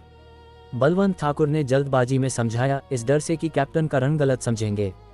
मुझे कल रात की घटना के बारे में पता है और चीफ रोशनी पाटिल ने विशेष रूप से निर्देश दिया था कि जब तक कोई नहीं मरता, हमें बस किनारे से देखने की जरूरत है। कैप्टन करण ने बिना किसी संकोच के कहा। बोलने के बाद उन्होंने विषय बदला, तो कल जब तुमने उन्हें पीट कर अधमरा कर दिया तो हमने तुम्हें नहीं रोका, लेकिन अब तुम्हारे बेटे पर हत्या के प्रयास का संदेह है और यह पूरी तरह से अलग मामला है। कैप्टन करण हमेशा अपने काम में बहुत बारीकी रखते थे, हर मामले को अलग से निपटाते थे। इसलिए वे रोशनी पाटिल के आदेशों का पालन कर सकते थे और ठंडे दिमाग से गांव वालों को धनराज के परिवार को पीटते हुए देख सकते थे, लेकिन हत्या में शामिल होने जैसी किसी चीज के लिए वे इसे कभी बर्दाश्त नहीं करेंगे। भले ही आप देवांश एक हीला हो, भले ही आपने देवांश ने उनके सैनिकों को बचाया हो, यह आपके लिए देवांश मनमाने ढंग से लोगों को मारने का कारण नहीं है। नामुमकिन, मेरा बेटा ऐसा काम नहीं कर सकता। ये निश्चित रूप से एक साजिश है। बलवंत ठाकुर जोर से दहाड़े। भले ही वे दोनों उसे फंसा रहे हों, क्या ये व्यक्ति भी उसे फंसा रहा है? कैप्टन करण ने विक्की मल्होत्रा की ओर इशारा किया और सवाल किया, उद्धरण चिन्ह ... उद्धरण चिन्ह। बलवंत ठाकुर एक पल के लिए अवाक रह गए, समझ नहीं आ रहा था कि क्या कहें। उन्होंने विक्की मल्होत्रा को पहचान लिया था, जानते थे कि वह उनकी बेटी का पूर्व प्रेमी था, लेकिन देवांश के मामले के कारण उसने अंततः उनकी बेटी के साथ रिश्ता तोड़ने का फैसला किया। हालांकि दीपिका ने बार बार जोर देकर कहा कि विक्की ने पहले धोखा दिया था, बलवंत और उनकी पत्नी ने बस विश्वास नहीं किया, जिद्दी होकर सोचते रहे कि दूसरे पक्ष ने उनके गरीब परिवार को नापसंद किया। इसलिए बलवंत और उनकी पत्नी की नज़रों में विक्की मल्होत्रा के पास देवांश को फंसाने का कोई कारण नहीं था। क्या ये हो सकता है कि देवांश ने वास्तव में ऐसा किया हो? बलवंत को खुद पर शक होने लगा। आप देखिए, देवांश के पास मकसद था, विक्की ने उसकी बहन को छोड़ दिया। अब देवांश ने कुछ पैसे होने के भरोसे विक्की के पैर तोड़ने के लिए जोरावर और उसके समूह को काम पर रखा और यहाँ तक कि उसे मारने की योजना भी बनाई। ये सोचते हुए बलवंत का चेहरा पीला पड़ गया और उन्होंने आगे सोचने की हिम्मत नहीं की। और लक्ष्मी बेचैनी से टहल रही थी, समझ नहीं पा रही थी कि क्या करें। दीपिका वास्तव में समझाना चाहती थी कि विक्की ने पहली चाल चली थी और देवांश केवल आत्मरक्षा में काम कर रहा था, लेकिन यह आत्मरक्षा शायद बहुत अधिक थी, लगभग दूसरे व्यक्ति को मौत के घाट उतारने जैसी। अगर ये बताया गया तो कौन विश्वास करेगा? बलवंत को अवाक देखकर रंजीत ने तुरंत अपना सिर झुकाया। देवांश को देखा जो उसके सामने जमीन पर उकड़ू बैठा था और पागलों की तरह हंसा। हा हा हा। देवांश अभी भी मुझे मारना चाहता है? तुम बस जेल में सड़ने का इंतजार कर सकते हो। मैं देखना चाहूंगा कि इस बार तुम्हें कौन बचा सकता है। कैप्टन करण ने रंजीत को अत्यधिक तिरस्कार के साथ देखा, फिर दूर देवांश को देखा, भौहें सिकुड़ते हुए पूछा, देवांश क्या तुम्हें अपने बचाव में कुछ कहना है? बचाव क्यों? ये वास्तव में मैं ही था, देवांश ने बिना सिर उठाए कहा। लेकिन इससे पहले कि वह बोलना समाप्त कर पाता, उसे विक्रमजीत द्वारा जबरदस्ती बीच में ही रोक दिया गया। मिस्टर देवांश, आपको इसके बारे में चिंता करने की जरूरत नहीं है, इसे संभालने के लिए हम पर छोड़ दें। उसने देवांश के शब्दों से सुना कि वह स्पष्ट रूप से अपराध स्वीकार करने का इरादा रखता था। वह इसी बात से डर रहा था, चिंतित था कि देवांश अपनी साधना पर भरोसा करते हुए आवेग में आकर अपराध स्वीकार कर लेगा। अगर ऐसा हुआ तो बाद में इस मामले को सुलझाना और संभालना बेहद मुश्किल होगा, खासकर सेना के शामिल होने के साथ। इससे भी महत्वपूर्ण बात यह है कि यह कैप्टन करण एक जिद्दी व्यक्ति लग रहा था, जो चीजों को और भी मुश्किल बना देगा। विक्रमजीत के अपनी बात पूरी करने के बाद उसने जोरावर को एक सार्थक नजर दी। बाद वाला तुरंत समझ गया और आगे बढ़ा, ये कहते हुए, वे सभी मेरे आदेश पर पीटे गए थे। इसका मिस्टर देवांश से कोई लेना देना नहीं है। देवांश, तू करने की हिम्मत रखता है लेकिन स्वीकार नहीं करता। क्या तू मर्द भी है? रंजीत जमीन पर लेटा हुआ था, जोर से दहाड़ रहा था। क्या तुझे लगता है कि बलि का बकरा ढूंढने से सब कुछ हल हो जाएगा? अनिल पाटिल और इतने सारे लोग उस समय मौजूद थे। क्या तुझे लगता है कि वे सभी झूठी गवाही देने में तेरी मदद करेंगे? ये सुनते ही विक्रमजीत का दिल बैठ गया। उसने कभी उम्मीद नहीं की थी कि उस समय अन्य गांव वाले मौजूद थे। तब तो खेल खत्म। नागपुर गांव के लोग रीति रिवाज सरल और ईमानदार थे। ये गांव वाले छोटे लाभ के लिए कहानियां गढ़ सकते थे, लेकिन सेना के सामने वे निश्चित रूप से झूठ नहीं बोलेंगे। सेना और जनता एक परिवार हैं। सेना और जनता मछली और पानी की तरह हैं। ये प्राचीन परंपरा कोई खाली मुहावरा नहीं है। न केवल विक्रमजीत बल्कि दीपिका, तुषार और अन्य जो उस समय मौजूद थे ने भी निराशा के भाव दिखाए। हालांकि मैं वास्तव में उस समय मौजूद था, लेकिन देवांश भाई ने शुरू से अंत तक एक शब्द नहीं बोला। ये आदेश देने की बात कहाँ से आती है? अनिल पाटिल ने अपनी भौहें सिकोड़ते हुए कहा, अपने हाथ फैलाते हुए और कंधों को उचकाते हुए पूरी तरह से हैरान लग रहा था। विक्रमजीत हैं, दीपिका, तुषार, लकी और अन्य। रंजीत, सरल लोक रीति रिवाजों का क्या हुआ? सेना और जनता के एक परिवार होने का क्या हुआ? हमें पहले क्यों नहीं पता चला कि तुम, अनिल पाटिल, अपनी इन मोटी भौहों और बड़ी आंखों के साथ बस मुंह खोलकर इतनी आसानी से झूठ बोल सकते हो? अध्याय 496। जो कोई मेरे परिवार पर उंगली उठाने की जुर्रत करेगा, उसका अंजाम मौत से भी बदतर होगा। अनिल पाटिल, तू बहरा हो गया है क्या? देवांश ने वहीं खड़े होकर कहा था, और तू कह रहा है कि तूने सुना नहीं? रंजीत ठाकुर दहाड़ा, उसका रोम रोम गुस्से से जल रहा था। उसने कभी सपने में भी नहीं सोचा था कि अनिल पाटिल, एक ऐसा तुच्छ इंसान जिसे वह हमेशा नीची नजर से देखता था, ऐसे नाजुक मौके पर उसकी पीठ में छुरा घोंपेगा। ये तो बस इसलिए था क्योंकि उसके हाथ पावर बंधे हुए थे, वरना वह अभी दौड़कर उस कमीने अनिल को 2-4 तमाचे जड़ देता और उसे बता देता कि उससे पंगा लेने का अंजाम क्या होता है। तुम्हें कुछ वहम हो रहा है क्या? मैंने सच में नहीं सुना। अब तुम मुझसे जबरदस्ती तो झूठ नहीं बुलवा सकते ना? अनिल पाटिल ने पलटकर जवाब दिया। वह रत्ती भर भी पीछे नहीं हटा। वह रंजीत से काफी समय से चिढ़ा हुआ था, और अब जब उसे सुनाने का मौका मिला तो वह चूकने वाला नहीं था। तुझे उससे कितना पैसा मिला है जो तू उसके लिए झूठी गवाही देने की जुर्रत कर रहा है? ये हत्या के प्रयास का मामला है, तुझे पता भी है झूठी गवाही देने का अंजाम क्या होता है? रंजीत ने अनिल पाटिल को घूरते हुए पागलों की तरह दहाड़ लगाए। हालांकि उसे खुद ठीक से नहीं पता था कि अंजाम क्या होगा, लेकिन वह जानता था कि सजा हल्की नहीं होगी, और उसे भरोसा था कि यह धमकी अनिल पाटिल को डराने के लिए काफी होगी। पास ही खड़े जसवंत ठाकुर ने मौका लपका और कहा, किसी बड़े आपराधिक मामले में झूठी गवाही देने पर कम से कम 7 साल की जेल हो सकती है। अनिल पाटिल, सुना तूने? वे तुझे पूरे 7 साल के लिए अंदर सड़ा सकते हैं। तेरे पास बर्बाद करने के लिए कितने 7 साल हैं? रंजीत चीखा, और तो और, भले ही तू उसके लिए झूठ बोलने को तैयार हो, लेकिन उस वक्त वहां और भी बहुत से लोग मौजूद थे। क्या बाकी सब भी तैयार हैं? अपने लिए मुसीबत मत खड़ी कर अनिल। दीपिका ठाकुर और सिया ने ये बातें सुनी तो उनका दिल इतनी जोर से धड़कने लगा मानो सीना फाड़कर बाहर आ जाएगा। आखिरकार ये शब्द बहुत डरावने थे, और 7 साल की जेल का नाम सुनकर ही रूह कांप जाती है।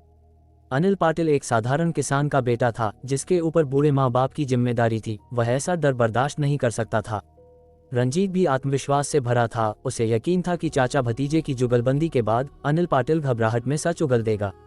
लेकिन उनकी उम्मीदों के बिल्कुल उलट। ये सुनने के बाद अनिल पाटिल ने बस हिकारत से नाक सिकुड़ी और पलटकर कहा, अगर मैंने नहीं सुना तो नहीं सुना। क्या तुम चाहते हो कि मैं यहीं खड़े खड़े कहानी बना दूं? तू कमीने। रंजीत इतना गुस्से में था कि उसने अनिल की तरफ उंगली उठाने के लिए हाथ उठाना चाहा, लेकिन दर्द के मारे उसका चेहरा विकृत हो गया। ये देख महेश पाटिल ने तुरंत ठंडी सांस ली। झूठी गवाही? तुम कहते हो कि हम झूठी गवाही दे रहे हैं, तो क्या ये सच हो गया? मुझे तो लगता है तुम तीनों जानबूझकर भाई देवांश को फंसा रहे हो। बिल्कुल सही। जब चोरी काम नहीं आई तो अब तुम उल्टा काट रहे हो। तुम और वह औरत दोनों ही कमीने हो। और वो विक्की मल्होत्रा, क्या वह हमारी दीपिका दीदी की खूबसूरती पर नहीं ललचा रहा था? जब उन्होंने मना किया तो उसने जबरदस्ती करने की कोशिश की, लेकिन भाई जोरावर ने हीरो की तरह आकर उसे समय रहते रोक लिया। अब वह बस गुस्से में है और पासा पलटने की कोशिश कर रहा है। विक्की, तू खेल खेलना खूब जानता है। ... अनिल पाटिल समेत ये सभी नौजवान एक के बाद एक बोलने लगे। न केवल उनमें से कोई भी देवांश ठाकुर पर आरोप लगाने के लिए आगे नहीं आया, बल्कि उन्होंने उस उदास आंगन को इतना जीवंत बना दिया मानो नए साल का जश्न मना रहे हों, जिससे लोगों को सब कुछ अवास्तविक सा लगने लगा। विक्रमजीत सिंह, दीपिका ठाकुर और अन्य लोगों ने यह नज़ारा देखा तो उन्होंने राहत की सांस ली। विक्रमजीत सिंह ने मन ही मन सोचा, नागपुर गांव के इन लड़कों में गजब का जज्बा है। काश वे मेरी कंपनी के लिए काम करने को तैयार हो जाएं। दीपिका भी उत्साह से सोचने लगी, इस दुनिया में अभी भी अच्छे लोग बचे हैं। सिर्फ रंजीत और उसका चाचा जसवंत ठाकुर गुस्से से उबल रहे थे, फिर भी पूरी तरह से लाचार थे। मिलकर उनके पास सिर्फ 2 मुंह थे, लेकिन सामने वाली तरफ लगभग 20। इस 1 बनाम 10 की स्थिति में बहस जीतना नामुमकिन था। इसके अलावा जसवंत ठाकुर को यह बात बहुत स्पष्ट थी कि अगर सिर्फ 3 पीड़ितों की गवाही होगी तो सजा दिलाना और दोषी साबित करना असंभव होगा। दूसरे शब्दों में, अगर यह साबित करने के लिए कोई और सबूत नहीं मिला कि देवांश ने ही यह सब करवाया है, तो देवांश को मूल रूप से कोई सजा नहीं मिलेगी, भले ही रेगुलर आर्मी हस्तक्षेप करे, बात वही रहेगी। चूंकि वह विक्रमजीत सिंह की गिरोहों के साथ संलिप्तता साबित नहीं कर सका, इसलिए जसवंत ठाकुर विक्रमजीत को मारने के लिए यांग और अन्य लोगों का इस्तेमाल करने वाली पराये हाथ से शिकार की रणनीति लागू नहीं कर सका। अगर विक्रमजीत सिंह नहीं मरता तो भले ही वह देवांश का अवैध सिगरेट परिवहन साबित कर दे, वह देवांश को ले जाने की हिम्मत नहीं करेगा। अब जब रंजीत भी देवांश की गिरोहों के साथ संलिप्तता साबित नहीं कर सका, तो कैप्टन करण शेरगिल और अन्य लोग स्वाभाविक रूप से देवांश के खिलाफ कार्रवाई नहीं करेंगे। फिर उसके पास बलवंत ठाकुर को पुलिस स्टेशन में केस वापस लेने के लिए धमकाने के लिए देवांश को मोहरे के रूप में इस्तेमाल करने का कोई रास्ता नहीं था। यह एक गोल चक्कर में घूमने जैसा था। चाचा और भतीजे ने कुछ भी हासिल नहीं किया और अभी भी देवांश से निपट नहीं सके या धनराज ठाकुर को नहीं बचा सके। जब जसवंत ठाकुर और उसका भतीजा निराश हो रहे थे, तभी कैप्टन करण शेरगिल आगे बढ़े। उन्होंने अनिल पाटिल और अन्य लोगों की ओर देखा और कहा, मेरे पास एक सवाल है जो मैं आपसे पूछना चाहता हूँ। अगर आप मुझे, करण शेरगिल को, एक ईमानदार इंसान मानते हैं तो कृपया मुझे सच सच जवाब दें, तो क्या उस समय देवांश ने उन्हें किसी को घायल करने का निर्देश दिया था? ... ये सुनकर अनिल पाटिल और बाकी सब चुप हो गए। वे उस कमीने रंजीत के साथ बहस कर सकते थे और झूठ बोल सकते थे, लेकिन एक ईमानदार अफसर कैप्टन करण शेरगिल के सवालों का सामना करते हुए उन्होंने खुद को मुश्किल स्थिति में पाया। आखिरकार बुरे लोगों को धोखा देना स्वीकार्य था, लेकिन कैप्टन करण शेरगिल को धोखा देने के लिए उन्हें वाकई बोलने में मुश्किल हो रही थी। लेकिन जल्द ही अनिल पाटिल को एहसास हुआ कि कुछ गड़बड़ है, क्योंकि उनकी चुप्पी अपने आप में एक जवाब थी। इसलिए उसने जल्दी से जवाब दिया, नहीं। लेकिन इससे पहले कि वह अपनी बात पूरी कर पाता, देवांश ने उसे बीच में ही रोक दिया। अनिल, तुम किसी जानवर के साथ बहस कर सकते हो और तमाशा कर सकते हो, यहाँ तक कि उसे कुछ बार कुचल भी सकते हो, लेकिन कैप्टन करण जैसे इंसान को धोखा मत दो। आखिरकार मैं नहीं चाहता कि तुम ऐसे पाप के भागीदार बनो। देवांश खुद एक साधक था और जिस चीज की उसे सबसे ज्यादा परवाह थी, वह थी एक शुद्ध और स्पष्ट मन। एक बार जब मन पर पाप का दाग लग जाता है, भले ही वह बस एक छोटा सा ही क्यों न हो, और उस समय कोई समस्या न भी दिखे, तो भी भविष्य की साधना पर इसका बहुत बड़ा प्रभाव पड़ता है। हालांकि देवांश को नहीं लगा कि यह झूठ अनिल पाटिल और अन्य लोगों के भविष्य के जीवन को प्रभावित करेगा। शायद अपनी साधना की आदतों के कारण देवांश अभी भी नहीं चाहता था कि वे इसकी वजह से कर्मों के दाग से मैले हों। और देवांश का शुरू से ही कभी यह इरादा नहीं था कि दूसरे उसका इल्जाम अपने सिर लें। चाहे वह विक्रमजीत सिंह हो, जोरावर चड्ढा हो या अनिल पाटिल, उसका ऐसा कोई इरादा नहीं था। देवांश की बातों से अनिल पाटिल और बाकी लोग भी हैरान थे। उन्हें बिल्कुल समझ नहीं आ रहा था कि पाप या कर्म से उसका क्या मतलब है।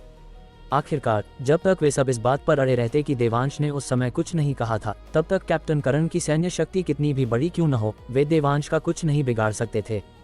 जब वे ये सोच ही रहे थे, उन्होंने देखा कि देवांश जेब में हाथ डाले भीड़ से बाहर निकला और फिर कैप्टन करण शेरगिल से कहा, मिस्टर रंजीत ठाकुर सही कह रहे हैं। वे इस हालत में पूरी तरह से इसलिए पहुंचे क्योंकि मैंने उन्हें निर्देश दिया था। मिस्टर देवांश, विक्रमजीत, जोरावर, दीपिका, तुषार और अन्य लोग ये सुनकर एक साथ चिल्ला पड़े। उन्होंने शुरू में सोचा था कि देवांश का आगे आना अनिल पाटिल और अन्य लोगों को उसे धोखा देने से रोकने के लिए था, लेकिन उन्होंने कभी उम्मीद नहीं की थी कि वह खुद को ही फंसा देगा। जैसे ही मामला सफल होने वाला था, आखिरी पल में देवांश, जो इसमें शामिल था, उसने खुद ही कबूल कर लिया। क्या अनिल पाटिल को कर्मों से दागदार न होने देने की उसकी तथाकथित इच्छा वास्तव में इतनी महत्वपूर्ण थी?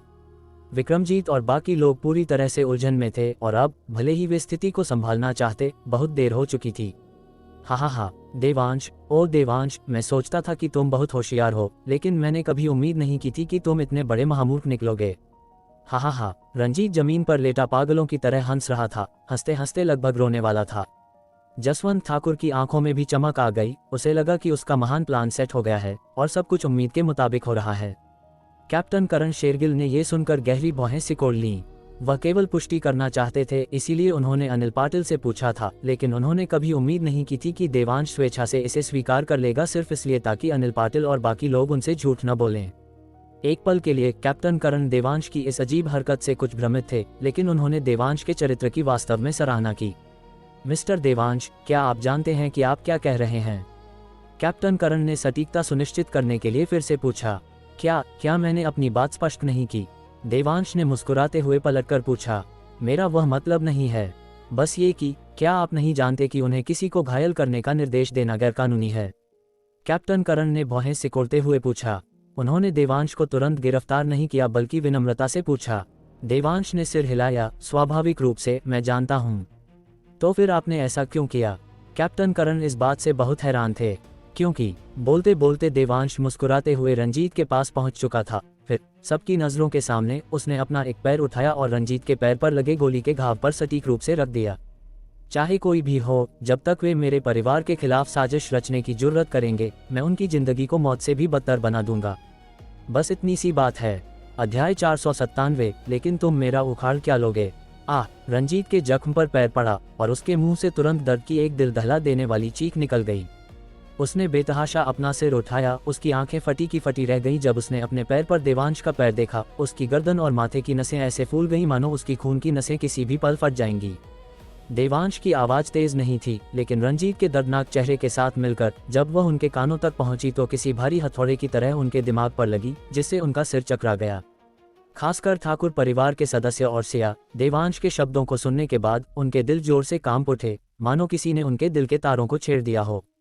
बलवंत ठाकुर और उनकी पत्नी ने सोचा कि इस बार देवांश के लौटने के बाद, चाहे वह विमला पाटिल और उसके बेटे से निपटना हो जिन्होंने लक्ष्मी ठाकुर को परेशान किया था, या मेजर कुलकर्णी से निपटना हो जो सही और गलत में फर्क नहीं कर सकता था, या धनराज ठाकुर से निपटना हो जो बलवंत को इंसान नहीं समझता था, ये वास्तव में वैसा ही था जैसा उसने कहा था। जिन्होंने भी उसके परिवार के सदस्यों को सताया, वे सब मौत से भी बदतर हालत में पहुंच गए।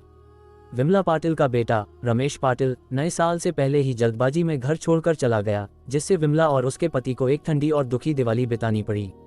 बाद में देवांश ने गांव वालों को सिगरेट और शराब बांटी, विमला पाटिल को पूरी तरह से नजरअंदाज करते हुए मानो वह पारदर्शी हो। उसे सब कुछ दिखाई दे रहा था, लेकिन वह छू नहीं सकती थी। इससे विमला, जिसे फायदा उठाने की आदत थी, को मौत से भी बदतर महसूस हुआ। मेजर कुलकर्णी का हाल तो और भी बुरा था। एक जनरल दादाजी होने के बावजूद वह शायद अपनी बाकी जिंदगी मिलिट्री जेल में सड़ते हुए बिताएगा, मौत से भी बदतर।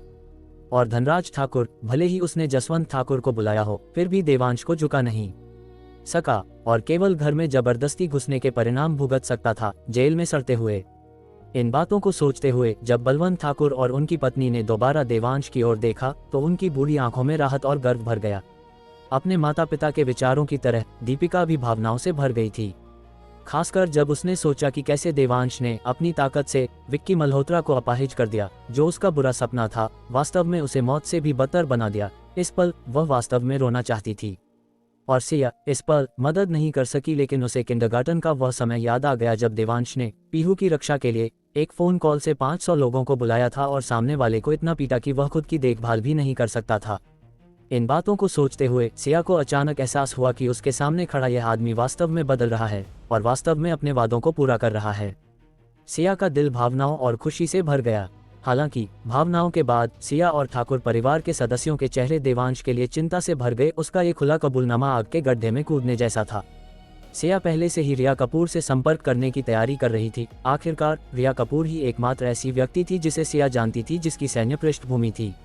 उसे उम्मीद थी कि रिया देवांश की जान बचा लेगी। कपूर परिवार को दवाइयों के प्रबंधन में मदद करने के देवांश के एहसान को देखते हुए, देवांश, मैं तुझे जान से मार दूंगा, तू बस इंतजार कर, मैं तुझे पक्का मार डालूंगा, रंजीत ने दांत पीसते हुए कहा। उसकी आंखें गुस्से से फटी जा रही थीं, देवांश को घूरते हुए। आंगन के गेट पर खड़े फौजी जो हथियारों से लैस थे, ये नज़ारा देखकर बिना कैप्टन करण के आदेश के तुरंत अपनी सबमशीन गन उठा ली और देवांश के शरीर के नाजुक हिस्सों पर निशाना साध लिया। कैप्टन करण शेरगिल ने हालांकि गहरी बाहें सिकुड़ी और देवांश को डांटा। देवांश, तुम क्या करना चाहते हो? जल्दी से अपना पैर उसके शरीर से हटाओ। बलवंत ठाकुर, जो अभी भी भावुक थे, इस पल पसीने से तरबतर हो गए और तुरंत देवांश पर चिल्लाए, अरे ओ जानवर, तू क्या तमाशा कर रहा है? तू जल्दी वापस क्यों नहीं आता? हालांकि देवांश ने उन सभी को नजरअंदाज कर दिया। इसके बजाय उसने अचानक अपने पैर से जोर लगाया और सीधे रंजीत की निचली टांग को कुचल दिया। फिर रंजीत की दर्दनाक चीखों के बीच उसने ऊपर देखा और जसवंत ठाकुर की ओर, जो सामने थोड़ी दूर खड़ा था, हल्का सा मुस्कुराया। क्या तुमने साफ देखा? इसे कहते हैं असली अपाहिज बनाना। उद्धरण चिन्ह उद्धरण चिन्ह। जसवंत ठाकुर ये सुनकर अपने सामने खड़े देवांश को देख रहा था और न जाने क्यों उसका शरीर कांप गया और उसका दिल ठंडा पड़ गया। खासकर जब उसने उन शब्दों के बारे में सोचा जो उसने अभी बोले थे, तो उसे एक सिहरन महसूस हुई, मानो एक ठंडी हवा उसकी गर्दन से नीचे उसकी पीठ में उतर रही हो, जिससे वह डर के मारे कांपने लगा। इस पल उसे आखिरकार एहसास हुआ कि यह भतीजा, जिसे उसने कभी कुछ नहीं समझा था, वास्तव में एक बेरहम इंसान था जो बिना पलक झपकाए मार डालेगा। लेकिन डर तो डर था। जब उसने कैप्टन करण को देखा तो उसने तुरंत राहत की एक लंबी सांस ली। चाहे वह कितना भी शातिर क्यों न हो, एक बार जब वह रेगुलर आर्मी के हाथों में आ गया तो वह उसे दोबारा कभी धमकी नहीं दे पाएगा। देवांश, मैं तुम्हें आदेश देता हूं कि तुरंत अपना पैर बंधक के पैर से हटाओ, वरना बंधक की सुरक्षा सुनिश्चित करने के लिए हम तुम्हें किसी भी समय गोली मार सकते हैं। कैप्टन करण ने उदास चेहरे के साथ कहा। अपनी सैन्य सेवा के इतने सालों में ये पहली बार था जब उनका सामना किसी ऐसे व्यक्ति से हुआ था जिसने उनकी नाक के नीचे हमला करने की हिम्मत की थी। खास बात यह थी कि सामने वाला वास्तव में सफल हो गया, जिससे उनके लिए, जो हमेशा लोगों की जान माल की रक्षा करने में विश्वास करते थे, इस वास्तविकता को स्वीकार करना बहुत मुश्किल हो रहा था और वे आत्मग्लानि से भर गए थे। ये सुनने के बाद देवांश ने वास्तव में अपना पैर हटा लिया, जिससे कैप्टन करण और फौजियों ने राहत की सांस ली। लेकिन अगले ही सेकंड में देवांश रंजीत के ऊपर से कदम बढ़ाकर उसकी दूसरी तरफ खड़ा हो गया। फिर उसने वही चाल दोहराई, अपना पैर फिर से उठाया और अचानक रंजीत की जांघ पर कदम रखा, जिस पर 4 गोलियां लगी थीं। चटाक की आवाज के साथ एक वयस्क की जांघ देवांश द्वारा आसानी से कुचल दी गई। भीड़ जिसने ये दृश्य देखा, उन्हें अब इस बात की परवाह नहीं थी कि रंजीत कितना तड़प रहा है, बल्कि केवल इस बात की कि देवांश ने ये कैसे किया। एक वयस्क की जांघ जिस पर इतनी चर्बी चढ़ी हो, उसने बिना किसी आवाज के उसे कैसे कुचल दिया। यहाँ तक कि मोटे तुषार यादव भी अपनी भौहें उठाने से नहीं रोक सका। उसे पहली बार लगा कि उसका जाना पहचाना पुराना क्लासमेट कुछ अजीब हो गया है। कमीने, तेरी फिर से किसी को घायल करने की हिम्मत कैसे हुई? क्या तू हमें सिर्फ सजावट समझता है? कैप्टन करण दहाड़ा एक कदम बढ़ाते हुए देवांश की ओर दौड़ा। उसने गोली चलाने का आदेश देने की हिम्मत नहीं की, क्योंकि फौजियों के सामने निर्दोष नागरिक खड़े थे। हालांकि कैप्टन करण को अपने फौजियों की निशानेबाजी पर बहुत भरोसा था, लेकिन क्या होगा अगर कोई गलती हो गई और एक गोली भटक गई? क्या उससे सामने खड़े आम नागरिक घायल नहीं होंगे? भले ही ऐसी संभावना 1 करोड़ में एक ही क्यों न हो, फिर भी उसने वह आदेश देने की हिम्मत नहीं की। वह नागरिकों को नुकसान पहुंचाने के 1 करोड़ में एक जोखिम को लेने के बजाय खुद कड़ी मेहनत करना और व्यक्तिगत रूप से देवांश को पकड़ना पसंद करेगा। कैप्टन करण को हरकत में आते देख जसवंत ठाकुर की मुस्कान छिपाना लगभग असंभव था। वह बस जोर से हंसने ही वाला था। रंजीत, जो पहले से ही तड़प रहा था, उसकी आंखों में भी चमक आ गई और वह मन ही मन खुश होने से नहीं रोक सका। जब तक मैं देवांश को बर्बाद कर सकता हूँ, तो क्या हुआ अगर मेरे दोनों पैर बेकार हो गए? वैसे भी मेरे पास अभी भी एक पैर है, तीसरा पैर, और जब तक मेरे पास काफी पैसा है, मुझे इस बात का डर क्यों होगा कि औरतें खुद मेरे पास नहीं आएंगी। उसने इस पल ये भी योजना बना ली कि उसके दोनों हाथ ठीक होने के बाद वह वेव फिस्ट की साधना शुरू कर देगा, ताकि जब औरतें उसके पास आएं तो वह बेकार न रहे। कैप्टन करण की हरकतें दूसरों की नज़र में वाकई तेज थीं, लेकिन देवांश की नज़र में वे बच्चों के घर घर खेलने जैसी थीं। इसलिए इससे पहले कि कैप्टन करण का हाथ उसके करीब पहुंच पाता, देवांश ने अपनी स्थिति बदल ली थी और रंजीत के दाहिने हाथ के पास प्रकट हो गया। इससे पहले कि कैप्टन करण प्रतिक्रिया कर पाता, देवांश ने नीचे पैर जमा दिया, रंजीत के दाहिने हाथ को भी कुचल दिया। बदतमीज। कैप्टन करण ने यह देखकर दिशा बदली और फिर से हमला किया, लेकिन देवांश फिर भी पूरी तरह से चकमा देने में कामयाब रहा और फिर रंजीत के आखिरी बचे हाथ को भी बेकार कर दिया। ऐसी कुचलने वाली ताकत ने हड्डी का चूरा बना दिया, यहाँ तक कि मांस और खून भी लुगदी में बदल गए।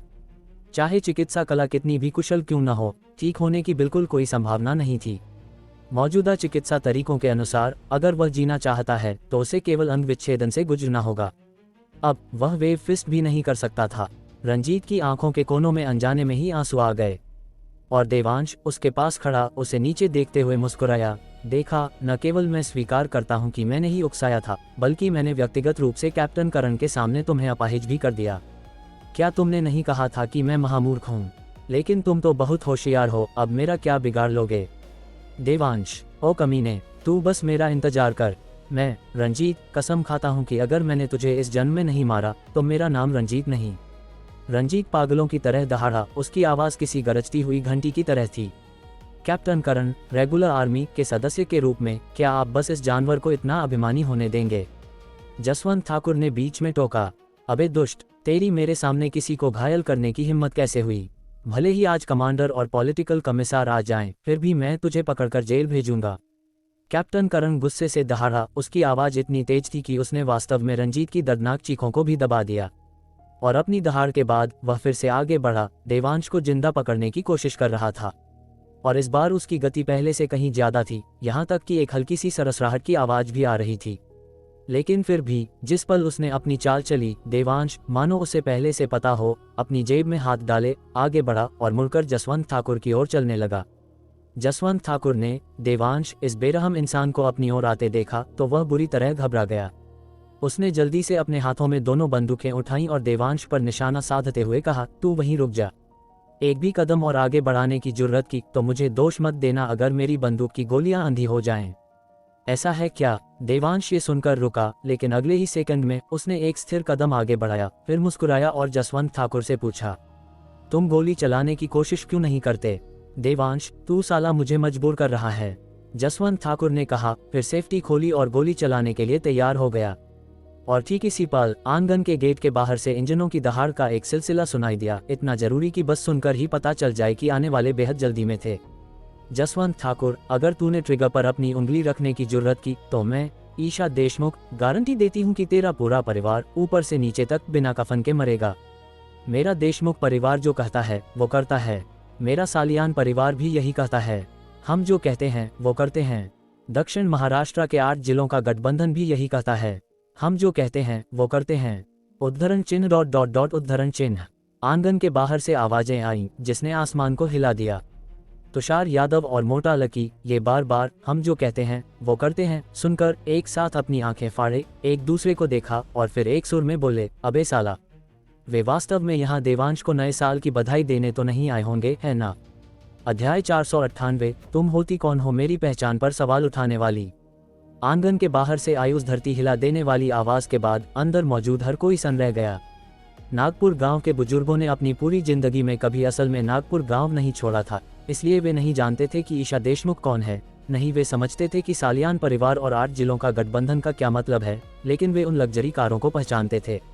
अब जब स्मार्टफोन इतने लोकप्रिय हैं तो दूर दराज के नागपुर गांव में भी लगभग हर किसी के पास एक है, और उनके फ़ोन पर बिना किसी अपवाद के 2 ऐप हैं, एक टिकटॉक जैसा और एक इंस्टाग्राम रील जैसा।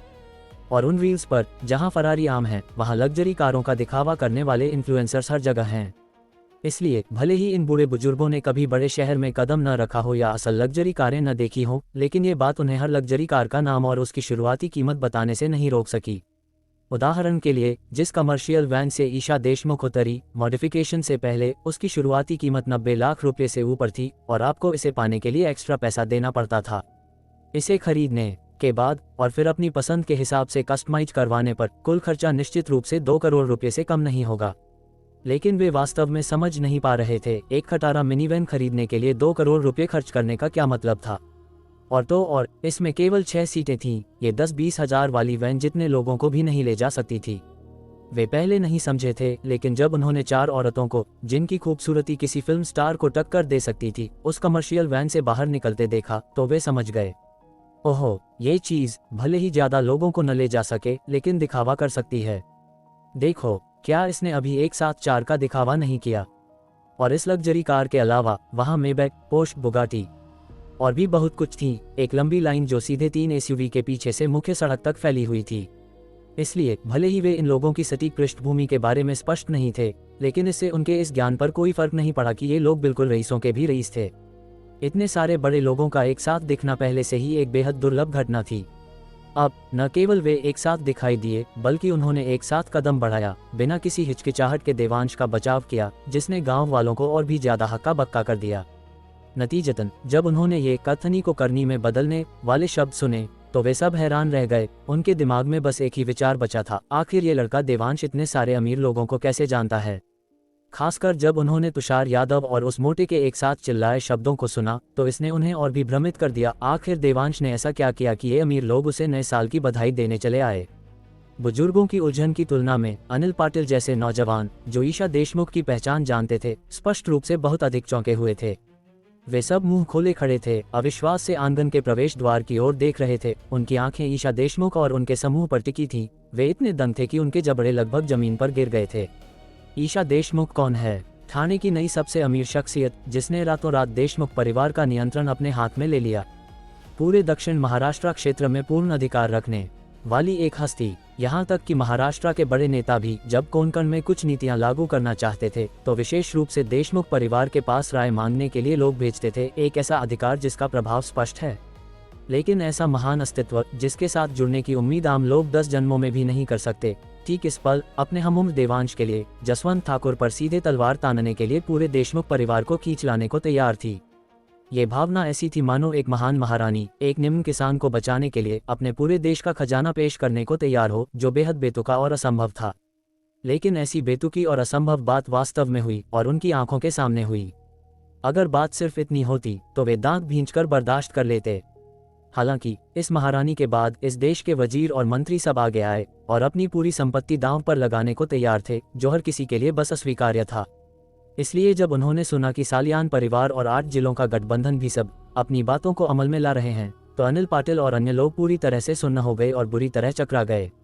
मैं तुम्हें बेतुका होने की इजाजत देता हूं, लेकिन तुम इतने बेतुके नहीं हो सकते। सिर्फ ईशा देशमुख की बातों से हम अभी भी कल्पना कर सकते थे कि देवांश कमाल का है। उसने अपने महान कौशल से ईशा को जीत लिया होगा, जो अच्छे थे और चिपचिपे नहीं, इसीलिए वह नागपुर गांव तक चली आई। लेकिन फिर सालियान परिवार है, ठीक है, सालियान परिवार भी महिला है। ज्यादा से ज्यादा हम एक के साथ एक फ्री मान लेंगे, यह मानते हुए कि वह भी देवांश की अधीनस्थ बन गई। लेकिन बाकी बचे 8 जिलों के गठबंधन को आप कैसे समझाएंगे? हम चाहे कितनी भी कल्पना करने की कोशिश करें, हम बाकी 7 जिलों के परिवार प्रमुखों का कोई कारण नहीं खोज सकते, है न? अगर ये परिवार प्रमुख सब औरतें होती तो हम बस ईशा देशमुख के टेम्पलेट के हिसाब से कल्पना कर लेते, लेकिन वे मूल रूप से सब मर्द हैं। आप हमसे कैसी कल्पना करने की उम्मीद करते हैं? यकीनन देवांश बाइसेक्सुअल तो नहीं है, जो मर्दों और औरतों दोनों को मार रहा हो।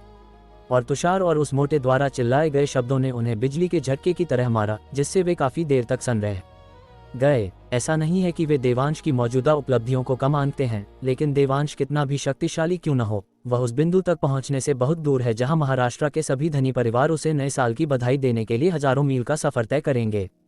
3 करोड़ रुपए का नए साल का सामान वाकई प्रभावशाली है, लेकिन यह उतना भी नहीं है जितना ये धनी परिवार एक महफिल में खर्च कर देते हैं। इसलिए यह उनकी दिव्य दृष्टि में भी प्रवेश नहीं करता। तो वे देवांश को नए साल की बधाई देने के लिए नीचे क्यों आएंगे? अनिल पाटिल और बाकी लोग पूरी तरह से उलझन में थे, सदमे के अलावा कुछ नहीं।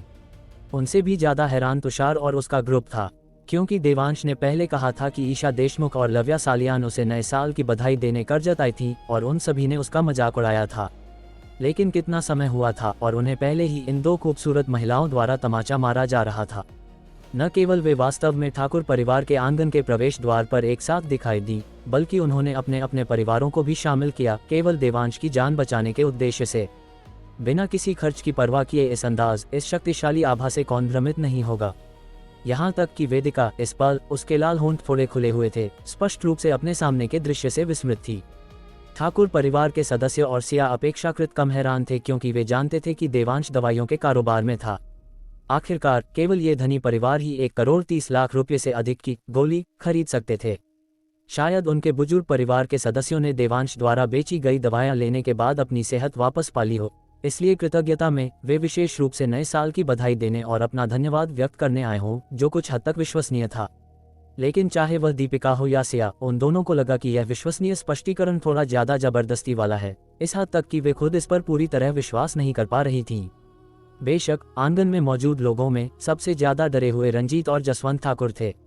रंजीत, जो अब तक अपनी अकड़ में था, उसने सोचा था कि कैप्टन करण के सामने उसे अपाहिज करने के लिए देवांश निश्चित रूप से इस बार मरेगा, लेकिन उसने कभी उम्मीद नहीं की थी कि दक्षिण महाराष्ट्र के सभी धनी परिवार उसकी रक्षा के लिए आएंगे।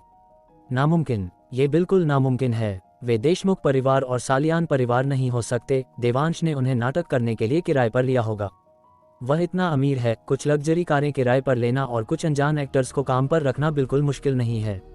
रंजीत जमीन पर पड़ा था, इनकार में सिर हिला रहा था, बुरी तरह डरा हुआ। और जैसे ही उसने ये कहा, सबकी बाहें तन गईं। सही बात है, देवांश इतना अमीर है, ये पूरी तरह से उसका निर्देशित किया हुआ नाटक हो सकता है। इस तथ्य की तुलना में कि इन लोगों की पहचान असली थी, वहां मौजूद गांव वाले यह मानना ज्यादा पसंद करेंगे कि वे नकली थे। आखिरकार यह उनके लिए अधिक स्वीकार्य होगा। वरना अगर दक्षिण महाराष्ट्र के सभी धनी परिवार देवांश को नए साल की बधाई देने आते, तो वह दृश्य वास्तव में बहुत चौंकाने वाला होता। जसवंत ठाकुर की तर्जनी उंगलियां मूल रूप से ट्रिगर पर टिकने वाली थीं, लेकिन उन कथनी और करनी वाली बातों को सुनने के बाद उसने डर के मारे अनजाने में अपनी उंगलियां वापस खींच लीं और उन्हें बंदूक की बॉडी पर टिका दिया। लेकिन रंजीत की बातें सुनने के बाद उसका तनाव से भरा शरीर काफी हद तक रिलैक्स होता दिखा। इसलिए उसने ईशा और अन्य लोगों पर एक नज़र डाली, ये निर्धारित करने की कोशिश की कि वे असली हैं या नकली। लेकिन दुख की बात यह थी कि उसके स्तर पर वह उनसे मिलने के लिए बस योग्य नहीं था, इसलिए स्वाभाविक रूप से असली और नकली के बीच अंतर करना मुश्किल था।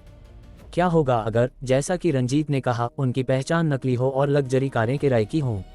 अगर उसने अपनी पिस्तौल नीचे कर दी, तो क्या वह हंसी का पात्र नहीं बन जाएगा? मेरा भतीजा सही कह रहा है। तुम्हारे पास क्या सबूत है कि तुम देशमुख परिवार की ईशा देशमुख हो? जसवंत ठाकुर ने विशेष रूप से देशमुख परिवार की जोड़ा ताकि एक ही नाम के लोगों के साथ भ्रम न हो।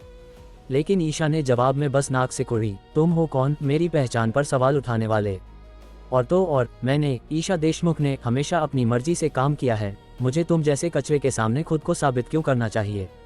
अध्याय 499। देवांश, आखिर तुम्हें क्या लगता है कि तुम मुकाबला कर सकते हो? दबंग गई, बेमिसाल दबंग गई। ये कल्पना करना मुश्किल था कि इतने दबंग शब्द एक नाजुक महिला के मुंह से निकलेंगे। न केवल नागपुर गांव के लोगों ने इसकी उम्मीद नहीं की थी, बल्कि लव्या सालियान और उसके साथ आई तीनों महिलाओं ने भी इसकी उम्मीद नहीं की थी। आखिरकार पहले कार में इस महिला ने उन्हें एक पति के साथ मिलकर सेवा करने के लिए उकसाया था। कार में देवांश के प्रति उसका सौम्य, विनम्र और खुशामद करने वाला भाव उसके मौजूदा बेमिसाल दबंग पक्ष के बिल्कुल विपरीत था।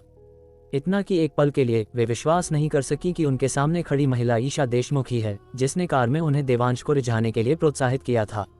अब वे वास्तव में जानना चाहती थीं कि इन दो पूरी तरह से विपरीत व्यक्तित्वों में से कौन सी असली ईशा देशमुख थी। और जो वे और भी ज्यादा जानना चाहती थीं, वह ये था, क्या इतनी दबंग ईशा देशमुख वास्तव में देशमुख परिवार के मुखिया के पद के लिए देवांश के बिस्तर पर जाएगी? और वे जो सबसे ज्यादा जानना चाहती थीं, वह यह था कि अगर इतनी दबंग ईशा देशमुख सचमुच देवांश के बिस्तर पर चढ़ गई, तो कैसा नजारा होगा? क्या वह तब भी इतनी दबंग होगी, मजबूती से पहल अपने हाथ में रखेगी, या वह एक छोटी चिड़िया की तरह होगी, देवांश को जो चाहे करने देगी? ये सोचते हुए तीनों महिलाओं के दिलों में अपने आप एक आवेग पैदा हुआ। भले ही ईशा अब पति को साझा नहीं करना चाहती हो, फिर भी वे उसे ऐसा करने के लिए प्रोत्साहित करेंगी। किसी और कारण से नहीं, बस ये देखने के लिए कि क्या वह बिस्तर पर कोई नया रूप दिखाएगी। उन रोमांटिक विचारों की तुलना में जो तीनों महिलाओं के दिलों में अंकुरित हो सकते थे, जसवंत ठाकुर का चेहरा बहुत बदसूरत था। भले ही ईशा ने कोई सबूत पेश नहीं किया था, जसवंत ठाकुर ने केवल उसके आत्मविश्वास और भरोसे के आधार पर बहुत कुछ मान लिया था। आखिरकार उच्च पद पर रहने के अनुभव के बिना साधारण अभिनेता बस उस तरह का एहसास नहीं करा सकते थे। ठाणे के देशमुख परिवार की गरिमामयी मुखिया का सामना करने के विचार ने जसवंत ठाकुर को पूरी तरह से कंपा दिया। ठंडा पसीना बहने लगा और देवांश उनके आने की वजह से अपने कदम रोकता हुआ नहीं लग रहा था, अभी भी अपनी पिछली लय के अनुसार आगे बढ़ रहा था। देवांश को अपने करीब पहुंचते देख और अभी अभी रंजीत के खिलाफ देवांश के क्रूर तरीकों को याद करते हुए जसवंत ठाकुर बुरी तरह डर गया और अनजाने में अपने हाथ में बंदूक फिर से उठाए उसे देवांश के सिर और दिल पर तान दिया। बस उसकी तर्जनी उंगली अभी भी ट्रिगर पर टिकने की हिम्मत नहीं कर रही थी। वह मुख्य रूप से कह रहा था कि उसे विश्वास नहीं है, लेकिन उसका शरीर अविश्वसनीय रूप से ईमानदार था। मेरी राय में तुम्हें सबूत की जरूरत नहीं है, या यूं कहें तुम साबित करने की हिम्मत नहीं करती है ना। जसवंत ठाकुर ने तिरस्कार का नाटक किया, फिर देवांश की ओर देखा और धमकाया। देवांश, यह मत सोचो कि तुम कुछ एक्टर्स को लाकर मुझे डरा सकते हो। मैं तुम्हें चेतावनी देता हूँ, अगर तुमने एक भी कदम आगे बढ़ाने की जुर्रत की तो हम दोनों साथ मरेंगे। देवांश ने यह सुना और तिरस्कार से मुस्कुराया। वह वास्तव में कल्पना नहीं कर सकता था कि जसवंत ठाकुर उसके साथ कैसे मर सकता है। 2 पिस्तौल तो छोड़ो, भले ही जसवंत ठाकुर सिद्ध महागुरु होता, फिर भी मेरे देवांश के साथ मरने की चाहत रखने के लिए उसे तौलना पड़ता कि क्या वह इसके लायक है। देवांश नहीं बोला, लेकिन विक्रमजीत सिंह, जो ज्यादा दूर नहीं खड़ा था, खुशी से मुस्कुराया और कहा, जसवंत ठाकुर, मुझे लगता है कि तुम सचमुच नहीं जानते कि खानदान का विनाश शब्द कैसे लिखा जाता है। यहाँ तक कि मैं, विक्रमजीत सिंह, मिस्टर देवांश का सम्मान करने को तैयार हूँ। क्या तुम्हें लगता है कि वे नकली होंगे? विक्रमजीत सिंह अब सचमुच खुश था। हालांकि वह ईशा देशमुख और लव्या सालियान से नहीं मिला था, लेकिन उसने उनके पीछे चल रहे 8 जिलों के गठबंधन के विभिन्न परिवार प्रमुखों को पहचान लिया। इसलिए वह भीड़ में उन कुछ लोगों में से एक था जिसे ईशा की पहचान पर कोई शक नहीं था। वह पहले चिंतित था कि अगर देवांश ने मास्टरमाइंड होने की बात स्वीकार कर ली तो वह कैप्टन करण से भिड़ जाएगा, जो उसे गिरफ्तार करना चाहता था। अगर ऐसा हुआ तो देवांश वास्तव में किसी भी तरह से नहीं बच पाएगा। लेकिन अब जब ईशा देशमुख और अन्य लोग आ गए थे तो चीजें स्पष्ट रूप से बहुत आसान थीं। कम से कम उसका दबाव पहले जितना नहीं था। इस पल विक्रमजीत वास्तव में चिल्लाना चाहता था, किसी के साथ दबाव साझा करने का एहसास कितना बेहतरीन होता है यार। वह माला जिसे वह पहले घुमाना भूल गया था, एक बार फिर उसके हाथ में घूमने लगी। जैसे ही उसने बोला, आंगन में हर कोई अचानक ऐसे जागा मानो किसी सपने से जागा हो। यहाँ तक कि विक्रमजीत सिंह ने भी सवाल नहीं उठाया। इसका स्पष्ट मतलब था कि उनकी पहचान असली थी। अरे बाप रे, उनकी पहचान सब असली है। वह व्यक्ति सचमुच ठाणे के देशमुख परिवार की मुखिया है। हे भगवान, मैंने वास्तव में एक जीती जागती हस्ती देख ली। लेकिन अगर वे असली हैं तो देवांश कितना गजब का होगा कि वे उसकी इतनी मजबूती से रक्षा कर रहे हैं। गांव वालों और तुषार ने ये सोचा और सबने तिरछी नजरों से देवांश को देखा। ऐसा लग रहा था मानो वे उसके हाव भाव और हरकतों से कुछ सुराग निकालना चाहते हों। दुर्भाग्य से उन्होंने कितना भी देखा हो, उन्होंने केवल एक साधारण नौजवान को देखा जिसमें सुंदर होने के अलावा कुछ भी उल्लेखनीय नहीं था। तो देवांश, आखिर तुमने दक्षिण महाराष्ट्र के सभी प्रमुख परिवारों को अपनी सुरक्षा के लिए कैसे मनाया? गांव वाले और तुषार पूरी तरह से हैरान थे। तुम देवांश के साथ हो तो जाहिर है तुम उसी तरह बात करोगे जिससे उसे फायदा हो। यह मत सोचो कि तुम मुझे ऐसी घटिया चाल से बेवकूफ बना सकते हो, जसवंत ठाकुर ने कहा, बहुत तिरस्कार का नाटक करते हुए, लेकिन अंदर ही अंदर वह घबरा रहा था। विक्रमजीत ने यह सुना, तिरस्कार की नजर से बेवकूफ कहा, और फिर उस मरते हुए आदमी को नजरअंदाज कर दिया। देवांश, यह मेरी आखिरी चेतावनी है। अगर तुमने फिर से आगे बढ़ने की जुर्रत की तो मैं निश्चित रूप से गोली चला दूंगा। जसवंत ठाकुर ने कहा, अनजाने में कई कदम पीछे हटते हुए, फिर चेतावनी देना जारी रखा। और मेरे पास कुल 14 गोलियां हैं। तुम्हें मारने के बाद मैं तुम्हारे माता पिता, पत्नी और बच्चों को भी मार सकता हूँ। भले ही वे बाद में मेरे पूरे परिवार को खत्म करना चाहें, मुझे कोई घाटा नहीं होगा। देवांश, तुम बेहतर होगा ध्यान से सोचो। देवांश ने यह सुना, ताना मारा और लापरवाही से कहा, अगर गुर्दा है तो चला गोली। जसवंत, तू साला गोली चला। रंजीत चिल्लाया, अपना सिर झुकाते हुए, तू उसे इतने अच्छे मौके पर नहीं मारेगा और बाद में कुछ भी करना नामुमकिन हो जाएगा। जसवंत ठाकुर यह सच जानता था, लेकिन समस्या ये थी, जैसे ही वह फायर करेगा वे लोग उसके पूरे परिवार को खत्म कर देंगे। उसे अपनी पत्नी और बच्चों की ज्यादा परवाह नहीं थी, लेकिन उसकी बहू, जो अब उसका परिवार भी मानी जाती थी, भी मिटा दी जाएगी और वह इसे बिल्कुल स्वीकार नहीं कर सकता था। इसलिए उसने अपना लहजा नरम किया और देवांश से कहा, देवांश, चाचा भतीजा होने के नाते चलो आज इसे एक छोटा पारिवारिक झगड़ा मान लेते हैं। कोई किसी से दुश्मनी नहीं रखता, ठीक है? देवांश ने तिरस्कार से कहा, तुम्हें लगता है मैं मान जाऊंगा? देवांश, मेरे भतीजे, बस तू हाँ कर दे। तेरा दूसरा चाचा अपनी इज्जत की कसम खाता है कि रंजीत तेरी जिम्मेदारी नहीं लेगा और यहाँ तक कि कैप्टन करण भी तुझे परेशान नहीं कर पाएगा। क्या ख्याल है? जसवंत ठाकुर ने मनाना जारी रखा। देवांश ने जवाब नहीं दिया, लेकिन अपने लगातार आगे बढ़ते कदमों से जवाब दिया, मैं देवांश सोचता हूँ बिल्कुल अच्छा ख्याल नहीं है। देवांश, तू साला मुझे मजबूर मत कर, हम बस दोनों मारे जाएंगे। जसवंत ठाकुर दहाड़ा जब उसने देखा कि देवांश जिद्दी है, लेकिन जैसे ही उसने बोलना खत्म किया, एक अविश्वसनीय रूप से स्पष्ट चटाक पूरे आंगन में गूंज गया। देवांश ने बस अपनी हथेली उठाई और जसवंत ठाकुर के चेहरे पर जोर से तमाचा मारा। उसके हाथ से बंदूक छीनने की भी जहमत नहीं उठाई। तुम्हारी हिम्मत कैसे हुई? तुम्हारी इतनी जुर्रत? मैं ठाणे लॉ एनफोर्समेंट ब्यूरो का डायरेक्टर हूँ। मैं सरकारी तंत्र का सदस्य हूँ। तुम? जसवंत ठाकुर की आंखें चौड़ी हो गईं। उसका चेहरा अविश्वास से भरा था। मैंने तुझे मारा, अब तू क्या करने का इरादा रखता है? देवांश ने एक हाथ जेब में डाले, दूसरे हाथ का इस्तेमाल करके जसवंत ठाकुर के चेहरे पर एक और उल्टा तमाचा जड़ दिया। न केवल मैंने तुझे मारा, मैंने तुझे अभी फिर से मारा। अब तेरा क्या इरादा है? जसवंत ठाकुर ने गोली नहीं चलाई, लेकिन वह बहुत खुश था। जोर जोर से हंसने लगा। मुझे मारना पूरे देश की सत्ता को चुनौती देना है। देवांश, इस बार तू पूरी तरह से बर्बाद हो गया। सरकारी तंत्र के सामने किसी को मारने का अपराध उतना गंभीर नहीं है जितना कि सरकारी तंत्र को खुद मारना। इसलिए उसे पूरा यकीन था कि देवांश इस बार गया। कैप्टन करण, आप अपने आदमियों को देवांश को जल्दी गिरफ्तार करने के लिए क्यों नहीं कह रहे? वह अब खुलेआम सरकारी सत्ता की अवहेलना कर रहा है। रंजीत ने जल्दी से बात जोड़ी। ये कहना होगा कि जब देवांश को मारने की चाहत की बात आती थी तो रंजीत बिल्कुल अडिग था। इस हालत में भी उसके पास कैप्टन करण पर चिल्लाने की ताकत थी और उसका चेहरा बहुत उत्साहित और उत्तेजित लग रहा था। स्पष्ट रूप से वह लंबे समय से इसका इंतजार कर रहा था। हालांकि इस पल ईशा देशमुख, जो ज्यादा दूर नहीं खड़ी थी, धीरे से बोली, जसवंत ठाकुर, क्या तुम्हें यकीन है कि तुम अभी भी ठाणे लॉ एनफोर्समेंट ब्यूरो के डायरेक्टर हो? जसवंत सवाल से दंग रह गया और हकलाया, तुम्हारा क्या मतलब है? अध्याय 500। मैं आपसे भीख मांगता हूं कि रहम करें और देवांश को मुझे माफ करने दें। इसका मतलब है कि तुम्हें बर्खास्त कर दिया गया है, और तुम्हें तब बर्खास्त किया गया जब देवांश ने तुम पर हाथ भी नहीं उठाया था। ईशा ने ठंडे स्वर में कहा। उसके शब्द अभी भी अधिकार से भरे थे। नामुमकिन। ठाणे लॉ एनफोर्समेंट ब्यूरो के डायरेक्टर के रूप में मेरा पद राज्य स्तर के चुनाव के माध्यम से नियुक्त किया गया था और मंत्रालय द्वारा अनुमोदित था। मैं राज्य द्वारा मान्यता प्राप्त लोक सेवक हूँ। तुम मुझे बस ऐसे ही कैसे बर्खास्त कर सकती हो? जब जसवंत ठाकुर ने अपनी पहचान का जिक्र किया तो उसके चेहरे पर बेहद गर्व का भाव आ गया। कोई और रास्ता नहीं था उसके लिए। एक छोटे से पहाड़ी इलाके से निकलकर कदम दर कदम अपनी मौजूदा स्थिति तक पहुंचना वास्तव में आसान नहीं था, और यह निश्चित रूप से गर्व करने वाली बात थी। इसलिए जब वह बोला तो वह धर्मी और दृढ़ था। एक ऐसा हवा भाव प्रदर्शित कर रहा था जो किसी भी सवाल या खंडन को बर्दाश्त नहीं करता था। और जैसे ही वह बोला, यहाँ तक कि गांव वाले भी सहमति में सिर हिलाने से नहीं रोक सके। सभी को लगा कि ईशा देशमुख का इस बार अपनी पारिवारिक पृष्ठभूमि के साथ जसवंत ठाकुर को दबाने का प्रयास गलत साबित हो सकता है। हालांकि जैसे ही उसने बोलना खत्म किया, उसकी जेब में उसके फोन की रिंगटोन अचानक बज उठी। जब उसने रिंगटोन सुनी, जो केवल मंत्रालय के प्रमुख के कॉल्स के लिए थी, तो उसके दिल में एक अशुभ आशंका पैदा हुई। अगर उसे यह कॉल सामान्य रूप से मिली होती तो वह बहुत खुश हो सकता था, क्योंकि वह प्रमुख की चापलूसी करने के अवसर का उपयोग कर सकता था।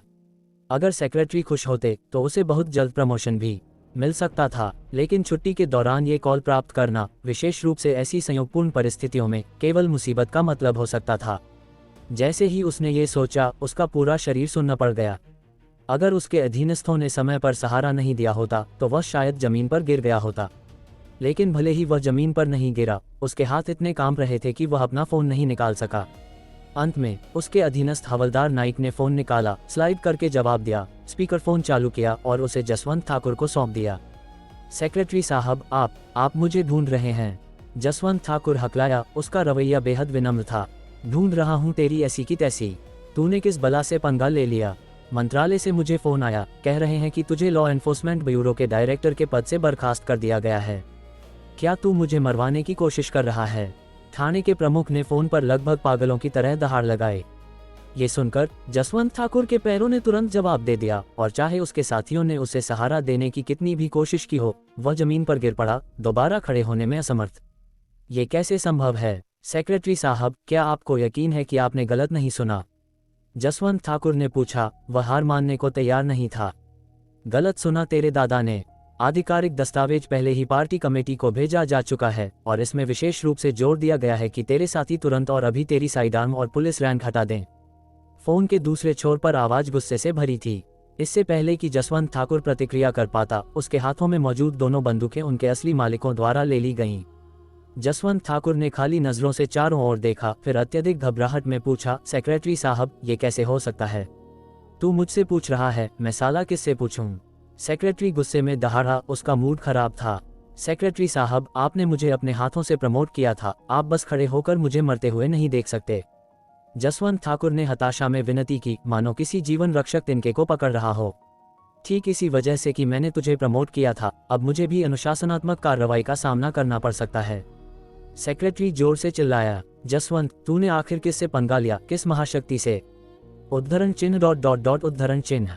जसवंत ठाकुर अपनी जगह पर जम गया और काफी देर बाद उसने ईशा देशमुख की दिशा में देखा और जवाब में बुदबुदाया, देशमुख परिवार, ईशा देशमुख। जैसे ही ये शब्द निकले, फोन का दूसरा छोर स्पष्ट रूप से सन रह गया और फिर एक कराह सुनाई दी, सत्यानाश, अब सब मरने वाले हैं। इसके साथ ही कॉल काट दी गई। जसवंत ठाकुर को जमीन पर पड़ा छोड़कर पूरी तरह से निराश। उसका सारा भरोसा ठाणे लॉ एनफोर्समेंट ब्यूरो के डायरेक्टर के रूप में उसकी पहचान पर था, लेकिन अब बस एक फोन कॉल के साथ उसने सब कुछ खो दिया था। ये निराशा आसमान से पाताल में गिरने जैसी जसवंत ठाकुर को मौत की दुआ मांगने पर मजबूर कर रही थी। जिन्होंने पहले ईशा देशमुख की पहचान पर संदेह किया था, वे अब इस दृश्य को देखने के बाद पूरी तरह से आश्वस्त थे और ईशा की ओर उनकी नज़र उनकी सुंदरता की प्रशंसा से बदलकर गहरे भय में बदल गई थी। खासकर रंजीत, जिसने अपने ऊपर आसमान की ओर देखा, उसका चेहरा निराशा से भरा था। ठंडी हंसी हंसते हुए, जसवंत, अरे ओ जसवंत, मैंने तुझे पहले गोली चलाने के लिए कहा था, लेकिन तूने नहीं चलाई। अब देख, हमारे दोनों परिवार मरने वाले हैं। हा हा हा, सब मरने वाले हैं। शिल्पा, जो एक तरफ लुढ़की हुई थी, जिसने मूल रूप से सोचा था कि वह चीजों को बदल सकती है, ये दृश्य देखने के बाद पूरी तरह से निराश हो गई थी। तभी उसे अचानक एहसास हुआ कि देवांश को लुभाने का उसका शुरुआती विचार कितना नादान था। न केवल उसके पास स्वर्ग से उतरी अप्सरा जैसी पत्नी थी, बल्कि उसके पास देशमुख परिवार की मुखिया ईशा देशमुख का भी समर्थन था। और सबसे महत्वपूर्ण बात, वे दोनों उससे कहीं अधिक सुंदर थीं। इतनी औरतों के होते हुए देवांश उसके जैसी साधारण लड़की को क्यों देखेगा? शिल्पा, रंजीत को समय पर न रोकना और देवांश के खिलाफ जाने का चुनाव करना तेरी जिंदगी के सबसे घातक फैसलों में से एक था। ईशा देशमुख को बस एक वाक्य के साथ एक बड़े अधिकारी की किस्मत का फैसला करते देख, और यह याद करते हुए कि कैसे उसके अपने पिता ने डिप्टी सेक्शन चीफ से सेक्शन चीफ बनने के लिए पूरे 10 साल इंतजार किया था, तुषार यादव को भावनाओं का एक ज्वार महसूस हुआ। और जब उसने दोबारा देवांश की ओर देखा, तो उसका संदेह पहले से कहीं अधिक गहरा हो गया। आखिर उसके पुराने क्लासमेट ने पिछले 2-3 सालों में क्या अनुभव किया है? देवांश जसवंत ठाकुर के सामने खड़ा था, उसे नीचे देखते हुए और मुस्कुराते हुए पूछा, उस वर्दी की सुरक्षा के बिना बताओ, अब हम दोनों में से कौन पक्का मरने वाला है? जसवंत ठाकुर, जो निराशा में था, देवांश के शब्दों से तुरंत होश में आया।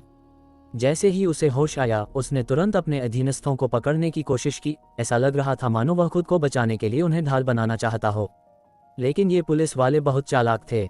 वह फोन कॉल सुनने के बाद वे जानते थे कि जसवंत ठाकुर की शक्ति खत्म हो गई है, इसलिए उन्होंने पहले ही चुपचाप जसवंत को छोड़ दिया था और किनारों की ओर पीछे हट गए थे। काम निकलता देख लोग पहचानना भूल जाते हैं वाला दृश्य उनके सामने जीवंत रूप से प्रदर्शित हो रहा था। केवल हवा को पकड़ने के कई प्रयासों के बाद जसवंत ठाकुर ने बिल्कुल भी संकोच नहीं किया। वह तुरंत देवांश के सामने अपने घुटनों पर धड़ाम से गिर गया। उसके चेहरे पर एक खुशामद करने वाली मुस्कान थी और बोला, भतीजे, वो तो बस तेरा दूसरा चाचा तेरे साथ मजाक कर रहा था। हम परिवार हैं, जीवन और मृत्यु की बात क्यों करते हो? ये बहुत अशुभ है। जसवंत, क्या तुझे खुद से घिन नहीं आती? देवांश ने ताना मारा। पहले जब तुम मुझे मौत के घाट उतारना चाहते थे तो हर बार देवांश देवांश रट रहे थे। अब जब तुम जानते हो कि तुम जीत नहीं सकते तो तुम्हें पारिवारिक रिश्ते याद आने लगे। मुझे माफ कर दे देवांश, मुझ पर शैतान सवार था और मैं केवल अपने बड़े भाई को बचाना चाहता था, इसीलिए मैंने तुझे नाराज किया। कृपया दया कर और मुझे एक बुरे सपने की तरह भूल जा। जसवंत ठाकुर ने कड़वाहट से विनती की, लेकिन देवांश टस से मज नहीं हुआ और इसके बजाय जसवंत से ठंडे स्वर में कहा, घुटने टेक और मेरे माता पिता से माफी मांग। ठीक है, मैं अभी जाता हूँ। जसवंत ठाकुर बलवंत ठाकुर की ओर चलने के लिए उठा, लेकिन देवांश ने उसे रोक दिया। तुझे उठने के लिए किसने कहा? अपने घुटनों पर जा। उद्धरण चिन्ह उद्धरण चिन्ह। ये सुनकर जसवंत ठाकुर के चेहरे का रंग उड़ गया और उसकी आंखों में गहरा गुस्सा चमक गया। लेकिन बहुत जल्दी अपनी जान की खातिर उसने इस गुस्से को दबा दिया और फिर सबके सामने वह जमीन पर घुटने टेक कर बैठ गया और अपने घुटनों को पैरों की तरह इस्तेमाल करते हुए धीरे धीरे कदम दर कदम बलवंत ठाकुर और उनकी पत्नी की ओर चलने लगा। जब सबने ये नज़ारा देखा तो उनका दिल भावनाओं से भर गया। किसने सोचा होगा कि बस 10 मिनट पहले जसवंत ठाकुर ने लगभग बलवंत ठाकुर को पुलिस स्टेशन जाकर केस वापस लेने के लिए मजबूर कर दिया था, और अब कुछ ही देर बाद जसवंत अपने घुटनों पर था, बलवंत और उनकी पत्नी से माफी मांगने की तैयारी कर रहा था। और इन सब की जड़ ये थी कि बलवंत ठाकुर और उनकी पत्नी ने एक नेक बेटे को पाला था, देवांश। ये सोचते हुए आंगन में मौजूद गांव वालों, साथ ही तुषार और अन्य लोगों के मन में अचानक एक विचार आया। क्या देवांश वास्तव में पिछले कुछ वर्षों से शराब और जुए में लिप्त था? क्या ये हो सकता है कि देवांश ने जानबूझकर सबको एक झूठी सुरक्षा का एहसास दिलाने के लिए एक गलत धारणा बनाई, जबकि वह चुपके से कड़ी मेहनत कर रहा था, सिर्फ अपनी वापसी पर सबको चौंकाने के लिए? यह विचार एक बार जब पैदा हुआ तो उनके द्वारा जल्दी ही खारिज कर दिया गया, क्योंकि यह बहुत ही नादान था और स्पष्ट रूप से ऐसा कुछ नहीं था जो देवांश करेगा। तो एकमात्र स्पष्टीकरण ये था कि देवांश की मौजूदा उपलब्धियां इन छोटे से कुछ महीनों के भीतर हासिल की गई थीं। ये सोचते हुए आंगन में मौजूद गांव वाले, चाहे वह किसी भी उम्र या लिंग के हों, सब हैरान थे। इस पल जसवंत ठाकुर आखिरकार चलकर बलवंत ठाकुर और उनकी पत्नी के पास पहुंचा। उसने अपना सिर जमीन पर दे मारा और फिर चिल्लाया, भाई साहब, भाभी जी, मैं गलत था। कृपया दया करें और देवांश से कहें कि मुझे माफ कर दे।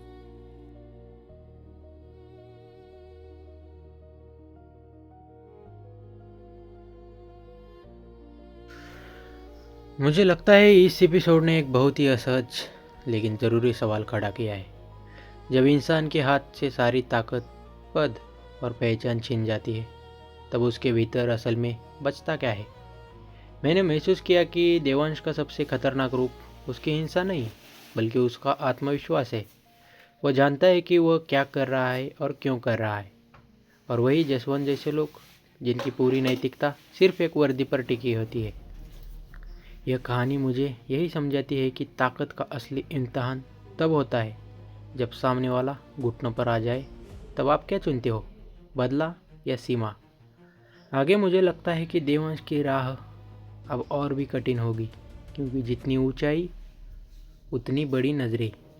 अब आप बताइए, आपको क्या लगता है, देवांश ने जो किया वो न्याय था या ज़रूरत से ज़्यादा क्रूर था?